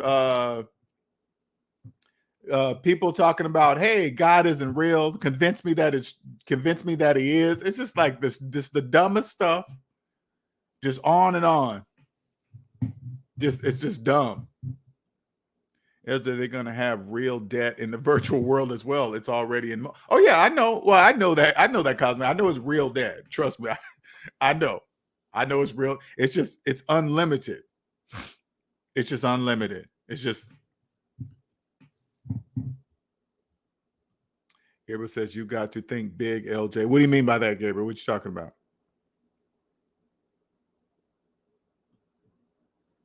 Hey, Malika, how old are you, by the way? I meant to ask you that. You're welcome, Monique. Clarence says, LJ, 0 plus 0 equals 0, 0 minus 0, 0. Divided by 0 cannot be divided truly. 0 is the most powerful number of them all. All you got to do is ask a person to count to 10. Go to a desk slave and say, hey man, well, they're gonna think, what do you mean count to 10? They'll never start with 0. And when they count starting with 1, right? When they count starting with 1, you go, why'd you skip 0? They're not going to really have an answer for you because they're on a different frequency. Why even bother talking? Why even bother mentioning 0 when it means nothing? Well, that's what they think. They think 0 means nothing. Okay, 39. Okay, you're going on 40. Okay, this is the perfect age. Perfect age to know this information, because I didn't wake up till I was around 40 when I woke up. 40, 41-ish. I knew something was wrong. But when I woke up, that I didn't know. And I'm not even close to knowing all the pieces. This is why I always talk with Andre Biswa, Andre, about the next level stuff, because it's endless. Him and I go back and forth in the background, and when I have these questions, he connects the pieces for me. Why this is happening, because sometimes the things I look for in the economy, I look for things that don't make sense. That doesn't make sense. And then I ask Andre, and Andre says, bloggity blah, this and that, and this, and oh, that's why. Okay, got it. That's why they're doing that. Okay, I got it. Because it didn't make sense to me. Okay, got it now. He baby feeds me too, because I can't have too much, man. It'll blow your brains out. You get too deep. Any other questions out there? We've been going on 2 hours now. Let me check my TikTok. Let me see. Uh-oh, got an inbox. Let's see here. Oh, okay. This one guy, if you guys are the members only, what's his name? His name is Riston Baker is his TikTok name. Risten Baker, right? And as I go down, I didn't realize that he's been chit-chatting just the oops, sorry. See, straight to a video. Anyway, any other questions? Any questions about frequency? I mean, you go to think big. Oh yeah, big. There are no limits, Gabriel. My only well, I don't really consider it competition, but my only level of thinking is the biggest motivational speaker that I know of is Tony Robbins. He's my only goal. No problem, Monique, for sure. Because I know what you're going through. I do know what you're going through. I remember, like, let me give you an example of myself. I went to school for computer engineering. I was a computer engineer for 20 plus years. I had to let go, and this is very difficult to explain. I had to let go of how I tied myself to this. That was very difficult for me to release that, because at first, when I first quit my job, I went through a phase, right? I quit, and it wasn't like, hey, I'm cool, yeah, whatever. It wasn't like that. You gotta come off of it. It's like withdrawing, right? I was nervous that after a month, I was worried about the gap that was going to be on my resume. Like, because with resumes, it's timelined. From this year to this year, I worked at this place, and then from there, because when you're in debt, you got to move job to job because you ain't got no money coming in, so you got to move job to job, right? So your job is from this year to that year, I worked at this place. But when I quit my job, now it's like there was a month apart, then 6 months apart because I hadn't worked. So now when you fill out a resume, when you do your resume, they're gonna say, hey, what was you doing between this month, 6 months? They want to know some answers. It's like, once I let that go, that was it. I was basically, believe in yourself. You have to be comfortable with the unknown. That's what it basically is. You have to be comfortable with not knowing, and believing in yourself, and believing in the universe, that if you believe in yourself, the universe is going to show you the way, I promise you. But first, you just got to believe in yourself. You have to believe in yourself. Yes, it is, Lord. It is just beautiful.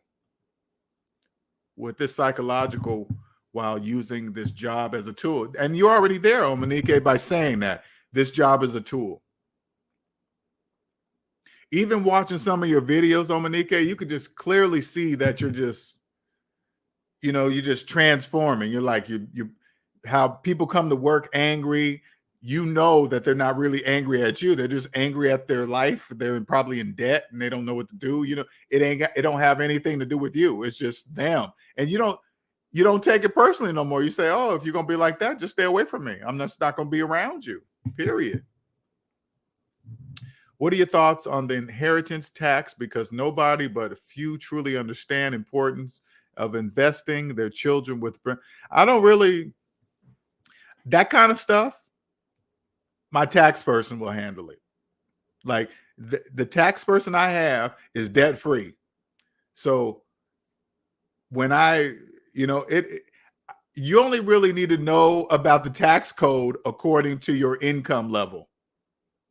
Like, for example, I don't really worry about the taxes of millionaires because I'm not a millionaire. I don't really need to know about that because I'm not there, right? It's just not. What's up, Monique? Hey, how you doing? I'm good. How are you? I'm fine. I'm fine. Okay, when I talk about psychologically, I remember you're saying, and I'm usually a happy person, right? And I'm dealing on the job and I'm having a hard time grasping, because the instruments are very new to me, right? And just dealing with personalities. And I'm finding myself getting angry. You know what I'm saying? And I have You're to getting remind. angry at what? Tell me, what do you mean getting angry at what? Oh, just how people do things, their process, all that stuff at this job. The business or the people? The business and the people, one person in particular. All right. And I'm the type of person, I'm trying to check myself, but to be very direct. You know what I'm saying? Because I'm trying to check myself, because even though I am debt free, I'm using it as a tool. You see what I'm saying? I do. But I'm just finding myself getting angry And I even had to speak with the recruiter because I'm like, this chick has one more time to talk to me a certain way, and then I'm gonna be on her ass. Is she a boss or something, or is she a peer? No, she's not a boss. She's my trainer. You know, she would like when I asked her, you know, for clarification, she would raise her voice. You know what I'm saying? I don't play that shit, but I'm checking myself. You understand? And I keep in mind that I don't have to deal with this bullshit. Well, when she does that, do you turn to her and say, "Why are you raising your voice?" You know, I didn't before, but I swear to God, she got one more goddamn time. Well, I mean, do And it this then way. not only will I tell her, I'm going to her director. And you know then, why you're angry? You know why you're mad though? Because you've let her continue to do it over and over again. You got to remember, she's probably used to doing that to people. So she probably don't even notice it, right? And this is just something you got to work into. And the only reason why you're upset about it because you've allowed it to happen a few times. Because you're like, if she does it one more time, that means she's done it several times.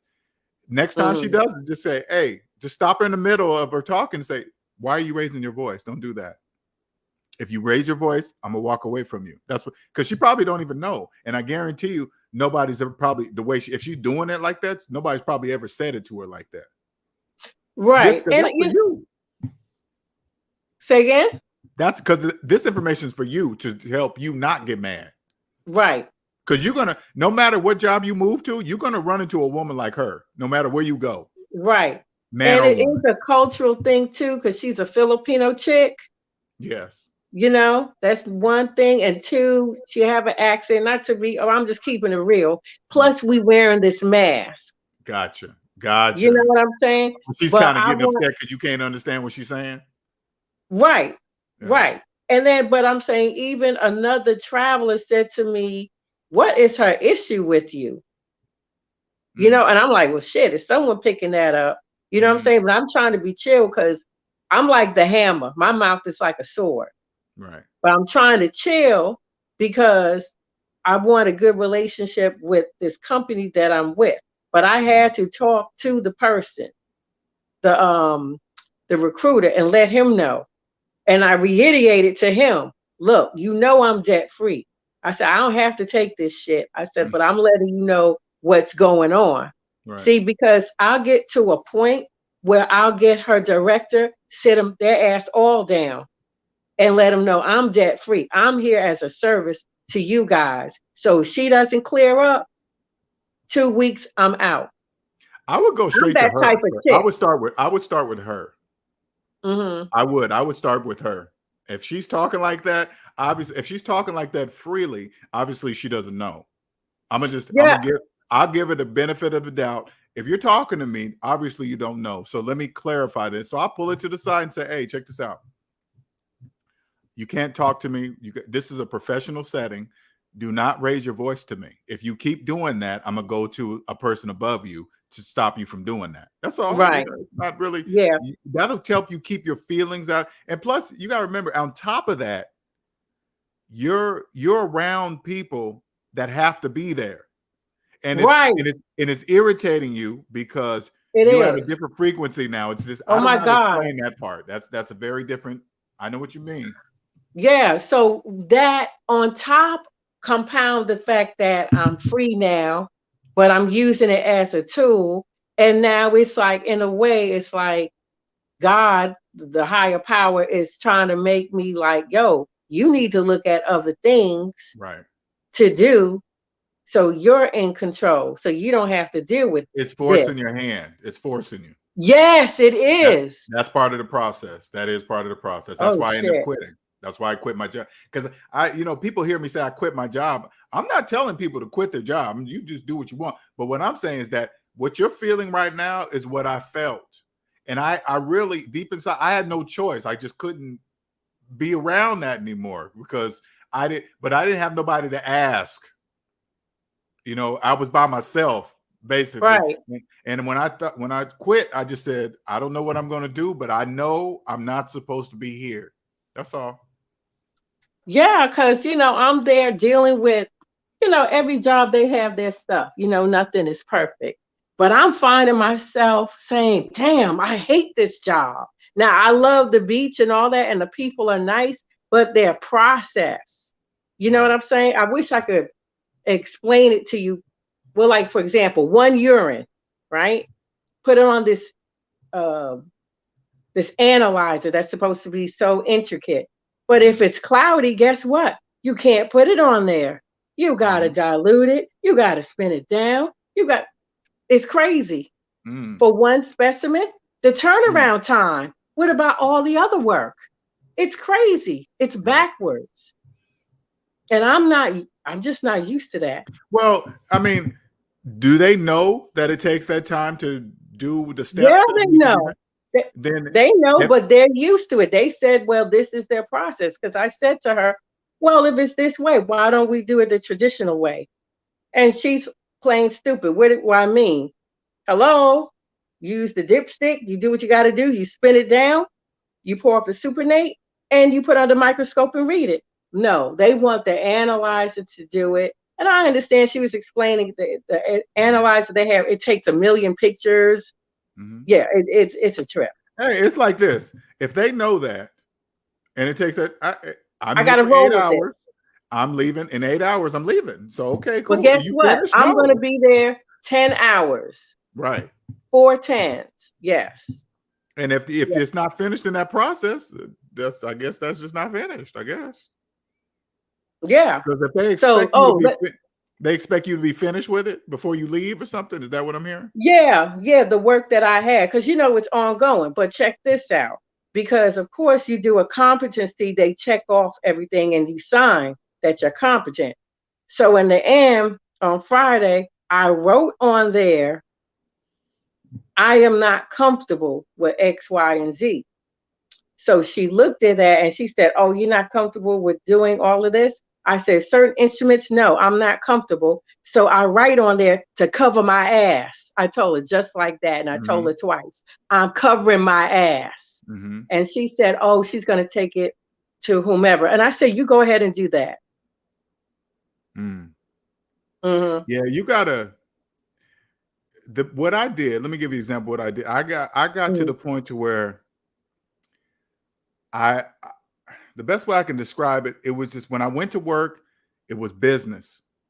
Yes. I removed my personal feelings from, because I was getting very personal about it. I was a virtualization engineer, and there were better ways that things could be done, but they wasn't providing me the tools to do it, right? But then I noticed they would expect me to be overworked to do it with the tool. But after I got debt free, I did what I could do. And they say, hey, LJ, did you finish doing X, Y, Z? I would turn to them and say, no. They would say, why? I would say, because I don't have the tools. What do you mean? What are you talking about? That's why it's not done. And then I just left. Came back the next day. You gonna finish tomorrow? Sure. That's when you guys are paying me. So I'll be back here at 8, and then I'll start it again. Whatever. I don't care. As long as you guys are paying me to do whatever that is, I don't take it personally. Right. But the majority of people are there because they have to be, and they speak on the lower frequency. Yes. Your frequency is not jiving with them. That's why everything is probably just irritating the shit out of you, because you're just that energy. I know what you mean, though. I know what you mean. It's just I couldn't take it anymore. Yeah. And and you're right. I'm trying to see another side to it as far as her, because she has to train everybody. That's number one. Number two, they all got to learn a new LIS, lab information system, on top of training me. It sounds like they're overworking her.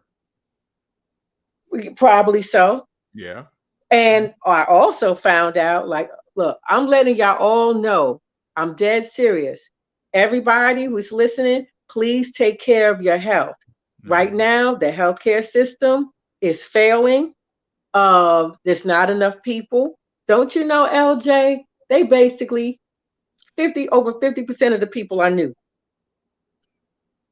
That's the turnaround. It's like there's 50% of the people in the lab are new.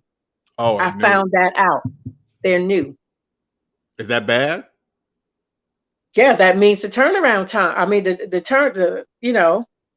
you know, the It's the slower. turnover is high. The turnover is Oh, very the high. turnover. Oh, of people. Gotcha. Yes. Oh, Right. So not everybody knows everything, you know, and that's part of the problem. So there's stuff going on I don't even want to know. I'm just there to do my job, but it gives me a better understanding, you know. But I wanted to know, like, you know, because I was speaking with another SMD family member on the phone, and it's like, you know, she's been, of course, out of debt before and she was talking about just psychologically, it's just right. like kind of frustrating, you Right. know, because we're dealing with this job, which we're not happy in it, because she's in the medical field too.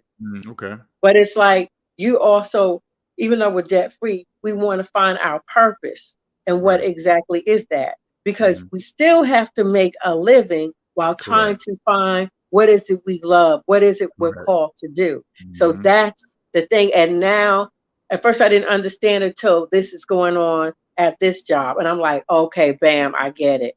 Right. Yeah, that's what you're going through, Omanika, is part of the process. It just, Mm, you know, you gotta, I don't know, that part is, I don't know, that part is you know, I can tell you, but it's something that you gotta feel. You know what I'm saying? yeah, I You know gotta, what you're saying. you gotta I feel it. know what you're saying. And it's Because I not still got, that angry Filipino, they probably overworking her ass and she just mad about it. Whatever, it's nothing. Just like your video, it's nothing personal. You just gotta. She don't know that it's overflowing onto you. It's your job to say. I mean, you're not gonna say this directly, but you can't say, "Hey, I'm different than everybody else, so don't do that to me." But you just check her and say, "Hey, by the way, hey, can I talk to you on the side over here? Yeah, come on over here. Don't talk to me like that. I'm a grown up. I'm not your right, kid. You know, you just got to be. exactly. You got to say that, and you don't have to be. Don't let yourself get to the point to where you're at home now, mad about it. You brought it from there to your Hmm. peaceful place. You see what I'm Right, saying? That stays right, there. right. And When that's why I notice need to that tell if her, you ever because catch yourself bringing that home, that's the problem. Stop it. right. And it has, because I'm irked. Right. And that's why I had to talk to the recruiter, because I said she got one more time and I know I'm gonna go off on her ass in front of her director. See, and you don't even have to do all that. Just pull it to the side and say, "Hey." That's all you gotta do is put. And no, you don't even have to. Don't be angry. Just wait till you calm down so you can say the right words that you really want to Hmm. say without. Don't let the emotion do it for you. You just go, "Hey, I maybe you have noticed. I don't know, but don't. You can't talk to me like that. Don't do that. If you do that again, then I'm gonna go above your head. So I don't want you to be surprised that I went to somebody else first. You know, I'm Right, gonna go next." right, right. Yeah, because I want to keep in my happy zone. You know what I'm saying? Mm-hmm. Because I'm debt free. Okay, this is going to be Omanike last time working for someone, joking, but I think you have an exit date ready and set. Peace, LJ and SME. Man, look, Yeah, yeah, I I can think, see it already. I already see it. I already see it. I already I see don't it. know when. At first, I said, "Give me 10 years," because guys, I'm not lying. This traveling money is good, but no, it can't be 10 years. It gotta be less than that. No, no, Now, 10 years. You won't make 10 years. I promise you won't make 10 no, years. No. no. Maybe Keep, 5. keep, I don't keep know. I'm stacking your like, bread. Keep stacking the more, put it this way, the more money you stack in the bank, the more it's going to come to you. I right. promise you, the more it's gonna come to you is like, what am I gonna do? Oh, that's what I'm gonna do. Okay. Yeah. I mean, I have some ideas, but yeah, I have some ideas, and me and the SMD member, we were brainstorming together. You know what I'm Okay. saying? Mhm. Yeah. Yeah. Once you and when you break the 40-hour work week thing, if something else happens to you, I don't know how to explain that part, but once that's broken, things are gonna come to you because all that's a program, 40-hour work week, Look, overtime, blah blah blah. That's I all a didn't program. want to work. Remember, I was PRN, working when I want to work, or working Right. 32. I told him I only want to work 32 hours, but this is what came up. You know what I'm saying? So I took it, but I really want 32 hours, How many you get now? 40? 40. Okay. So my training was 5 days, Monday through Friday, but now it's going to be 4 days, 10 hours. Okay.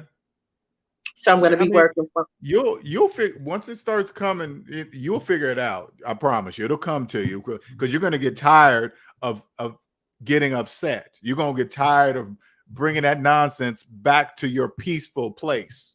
Right. Oh yeah. You're right. Yeah. You're gonna Well, I already know the next job I take, I'm going to tell them it has to be only 32 hours or don't call me. Don't even let me know. Right. Because I want more time to think about what is exactly I want to do and act on certain things to see will they work. Because I want to do more than one thing. You know what I mean? Right. And yeah, maybe there's something that you might want to do in your current field a certain way. You might start crafting that in your mind. Okay, maybe I would like to do my job this way for this company or whatever, whatever. Right. Right. And it might work out the way you want it. You can craft the way you want it in That's your field. true. Well, what I can do, because it's a traveling position, I choose where I want to go. So that's what I'm keeping in mind too. Like I'm working for, I don't know if you've heard of Advent Health, right? So I'm learning their system. I'm sure one way in one hospital, it's like the Borgs on Star Trek. They take over. So they have all the same analyzer. So I figure, okay, I learned this way. So let's say they have a job in Tallahassee for the same place. I could say, okay, I'll go there, but this is what I want. I only want 3 12 hours. That's it. Period. Yeah. So that's what I'm looking at. So you got to remember, the hospitals, the health industry, they know that the majority of people in there are in debt, student loan debt. Okay, so they know. I mean, you really got to think like this. They know they control them because where they gonna go with that much student loan debt? What kind of job What kind of job are you gonna get that's gonna be enough to pay off your medical student loan debt? Exactly. That's why I left and came back several times, because I had that student loan. Yeah. And they know that. They know that's why they can run them into the ground like that, because they know. Yep. And a lot of people are leaving and they have a big shortage. Big time. That's why I'm telling you guys, even if you're not debt free, take care of your health. You do not want to be in a hospital during this COVID and during this shortage. You don't want it. I'm dead serious. They know those people. They know those people are coming back because they got student loan debt. They have to come back. They have to. Well, not only that, if they're not at a certain age and they're dipping into their 401k and all that, they're going to have a big tax thing to take care of too. Well, I heard if they don't pay their student loan debt, I heard they can cancel their license or suspend their license. Oh, that's always been, believe it or not. They just never enacted it. But this has been like over 20 years. Yeah, they could mess up your license. They just never really done it. But now, they will now. If there's a serious shortage, they will now. They will invoke that part right now. What's up, Freedom Queen? What's going on? You talking to me or old Monique? Both of you. How are you? I'm good. Hey, how you doing? Yeah, I'm doing good. Oh man, LJ.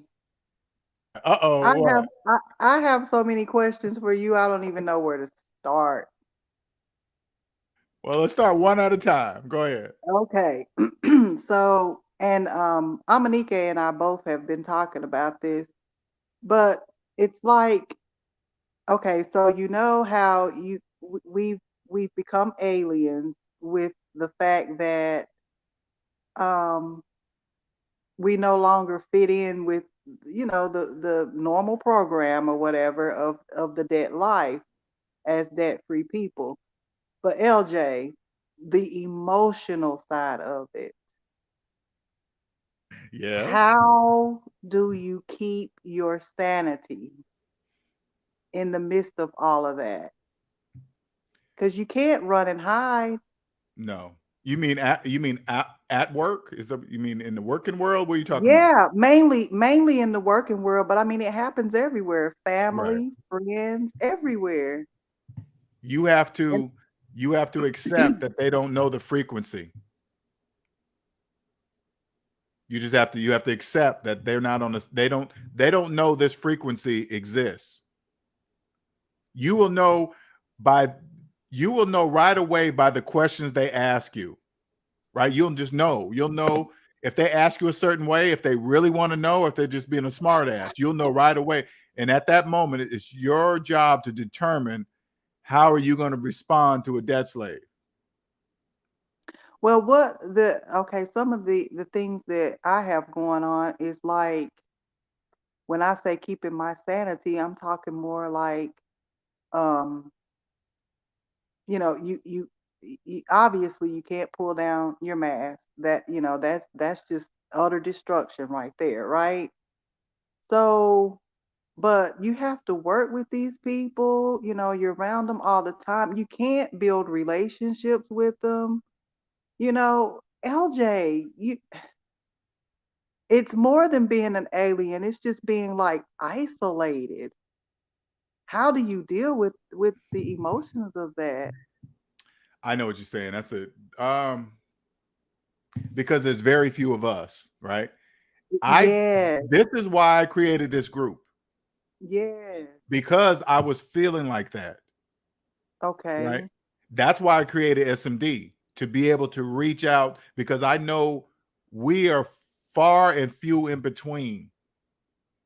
And if it wasn't for the Yeah. internet, I wouldn't have been able to reach you guys, and vice versa.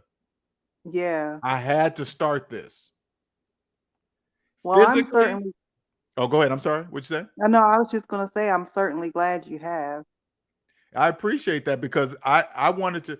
I was pretty strong. I'm pretty strong mentally anyway, but that was a tough one because I was feeling isolated, like you said, just being an alien, until now I'm comfortable, right? Because I Hmm. created the SMD family and the group. We always have a place to be able to talk about what we're dealing with out there in the world, because if we didn't, we'd go crazy being home Yes, by ourselves and not yes. talking to nobody. And no, I don't want that LJ. either, you know? Yes, that is exactly what I'm talking about. And boy, I don't necessarily want to get all off into it now. It would take too long, but that is what I have been dealing with. I mean, intensely You talking about for strangers or family? no, just people, period. Oh, Like the people, period. isolation and everything. Yeah. Right, right. And being by myself a lot, not having a whole lot of conversation or even opportunities or, people to talk to. Now, Right. thankfully for your group though, um Amanike and I have been communicating quite a bit. And Nice, let me tell you, nice. I am so grateful for this channel. You have no idea. I don't have the words, LJ, to even explain to you. No, I do, because I was there with you, Freedom Queen. I was there. I just didn't. I remember when I first got out of debt. I was living with my sister at the time, so I can get out of debt. Right. I was by myself. I had to get comfortable with doing things, I had to be comfortable with me being by myself, not being in a Mhm. relationship, go out to dinner by myself, go out to the movies by myself, just do things by myself until I was literally comfortable with that. After I was comfortable with that, I said, you know what?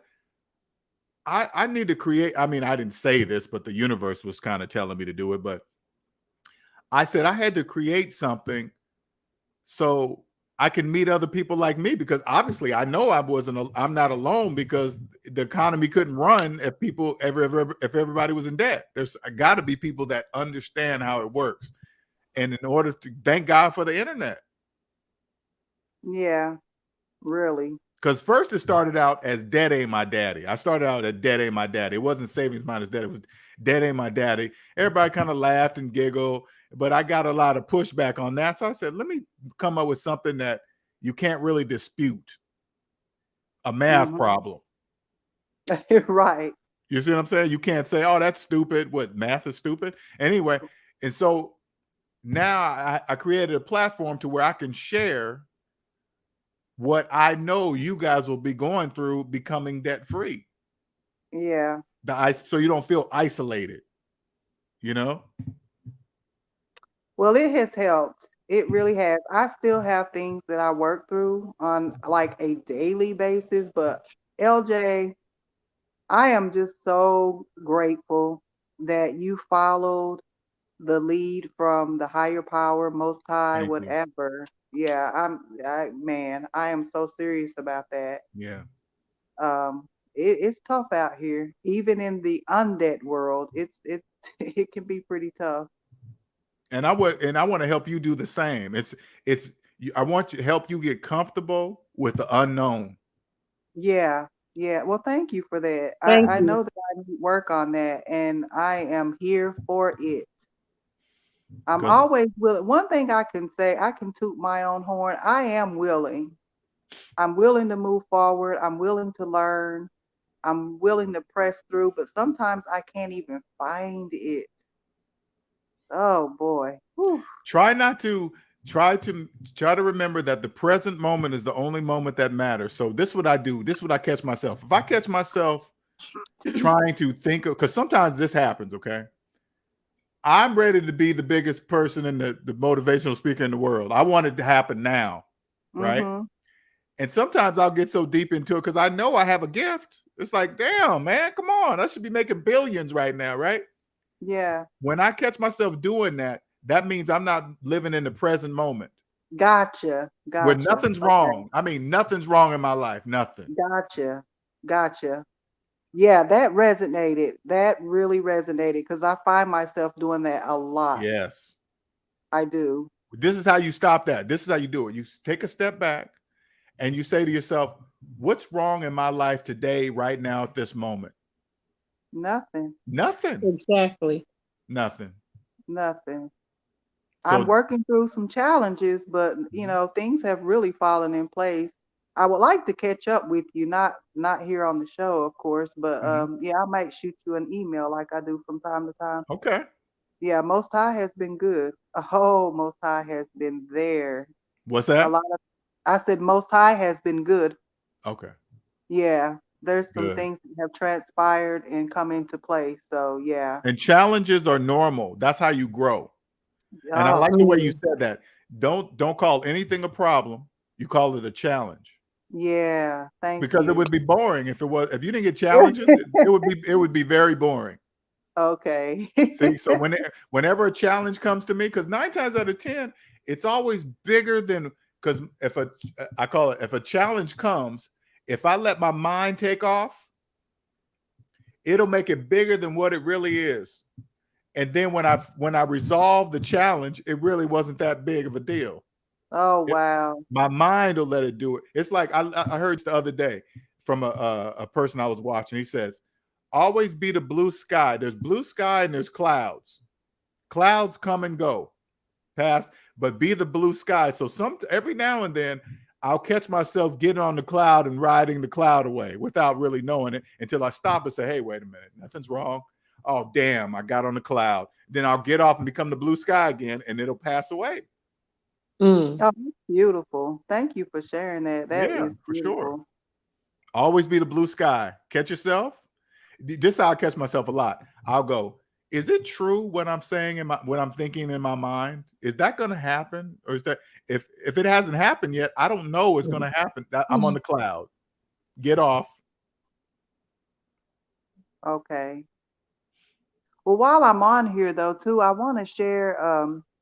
And I spoke with Amanike earlier, and since I spoke with you, Amanike, I had talked to another person, and they were aware of this job search thing that I've been doing, Mm. and so they had a lead for me, and so that's looking pretty good. But also, they were sharing about this thing that they read on Facebook, and it was talking about how some of these companies, these places of employment, employers and things, they're doing this new thing where they're pushing buttons and, just kind of like brushing people the wrong way on purpose now in the midst of their job search. And it's some type of strategy that they're using now. So that I was explaining to you earlier that I had experienced, Yeah.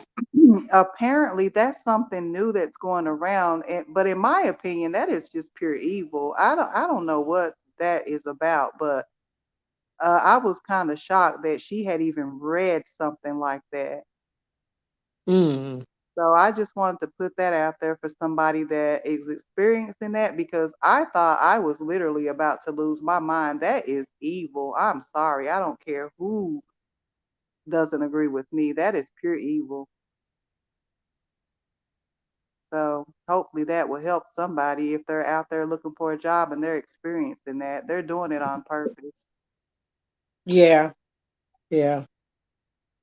That's Right now, awful. this is it seems like it's an employer's market right now because I know they say jobs are everywhere. It's something that doesn't quite make sense. People, that's why they ain't got no money, but jobs are available everywhere. Exactly. Something doesn't make sense in there. I'm not sure what is going on in there, Me but either. they But I got. thought the same thing.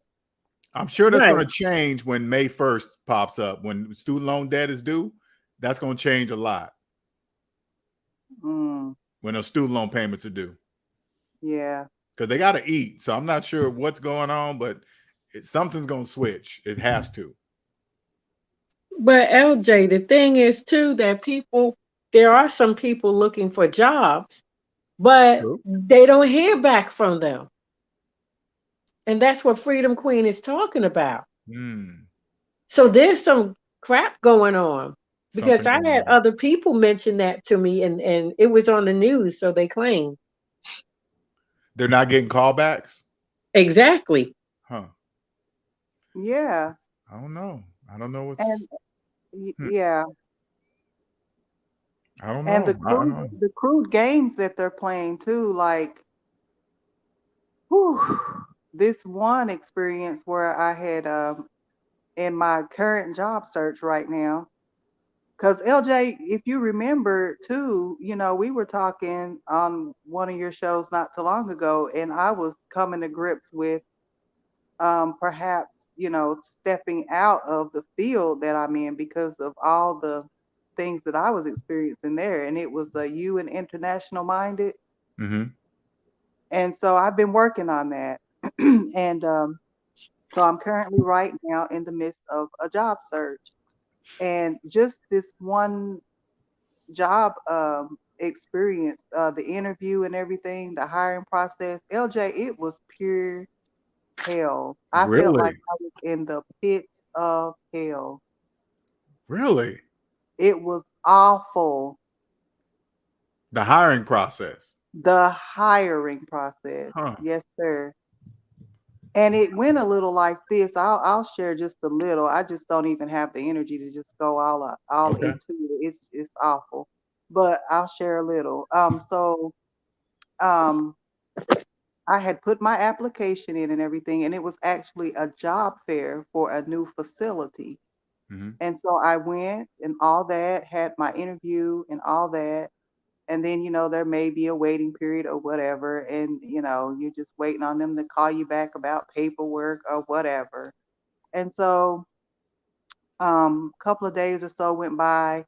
I'm chilling. I had gotten a message about drug testing and all that. So I had planned to go do it. I had a 2-day window to do it. And on the day that I was going to do it was the next day. And in the midst of all that, I get a text message from them saying, "Hey, we need you all to come out here. We've got to give the TB test. So just make sure you make it out here sometime today because you have to have this done." Blah blah blah. I'm like, Mm-hmm. okay. So I was pretty free. Only thing I had really on the agenda for that day was to get that drug test done. Mm-hmm. And so I stopped what I was doing and went out there for the TB test. Well, when I got there, um, the lady told me, "Oh, no, no, we didn't mean like right now, and we won't be picking up the test until 3 o'clock." Mm. So I'm out there, and then they said, "Well, that's why I put it in the text message for you to text us before you come." LJ, that was not in the damn text message, okay? I have Wow. the damn text message in my phone right now. Uh-huh. Okay? That's how serious this shit has gotten. Wow. And Wasted that's your just time. Just wasted your well, time. that's just part of the story, okay? It went on and on. I'll say that, and I'm just gonna tap out right now. I don't know. I got to do some reading because something that is just something's everywhere I go. Help wanted signs and something's not making no sense. And I know Andre Exactly. knows, and I'm gonna shoot this to Andre. I know Andre knows the answer because, again, I always look for things that don't make sense because there's usually the answers there. Yes. That's a Yeah. sign. That's the answers there. And I'm not. And we are on a different frequency now, so we don't really. We don't think the same way they do. I'm gonna figure it out though. I'm gonna figure it out. I don't know. I don't get it, but And LJ, that's just the tip of the iceberg. I could go on. It got worse. It got much worse. And that's already horrible, what I shared. I'm gonna figure it out. I always do. I'm gonna figure that out. I'm gonna come up with the answer. I'll figure it out. Because I'm waiting till May 1st to see some change. Unless they kick it again, unless they kick that can down the road again for the student loan debt payments, because that's when it's going to really kick in, when those student loan debt payments are due. Things are going to really change. But the way things are going, I'm leaning, and this is just my opinion, I think it's moving toward that UBI, universal basic income type of talk. I've been hearing it. I remember you talking a bit about that. It looked like it's sliding towards that. That's what I see. And that's just my opinion. I don't know for a fact, but it sounds like that. Something's going on for sure. I can't put my finger on it for it to save my life. Right. Yeah. All right, you guys, we're gonna wrap this up, man. It's going on 2 hours, 50 minutes. I just want to say that I feel so much better talking to you, LJ. You have no idea. My blood pressure was high, believe it or not.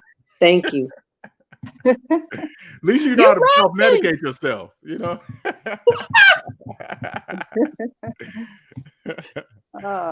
You know what? That's what I'm here for, because I want to help. I really want to help ease you guys transition by sharing my experience, what I went through, all these things that you guys are going through, except of course of the times, you know, but at least it'll help you guys, the psychological part, the emotional part, how to deal with debt slaves in the working field, and just so you just don't let it enter your peace at home. When you come home, close that door, that shit stays out there. You know what I'm saying? Thank you for that. Yes. Yep. Yes. Yes. And I want to say to everyone that's listening, even though myself and Freedom Queen, we're going through some transition, it is well worth being debt free. We own ourselves. Ditto. 100%. I couldn't deal with this stuff if I still had all that debt. I probably would just be buried somewhere, honestly. Can you imagine? Can you imagine? Yeah, on top of some debt. Oh my God. With debt on top of it? Oh my God. There's no way. There's no way.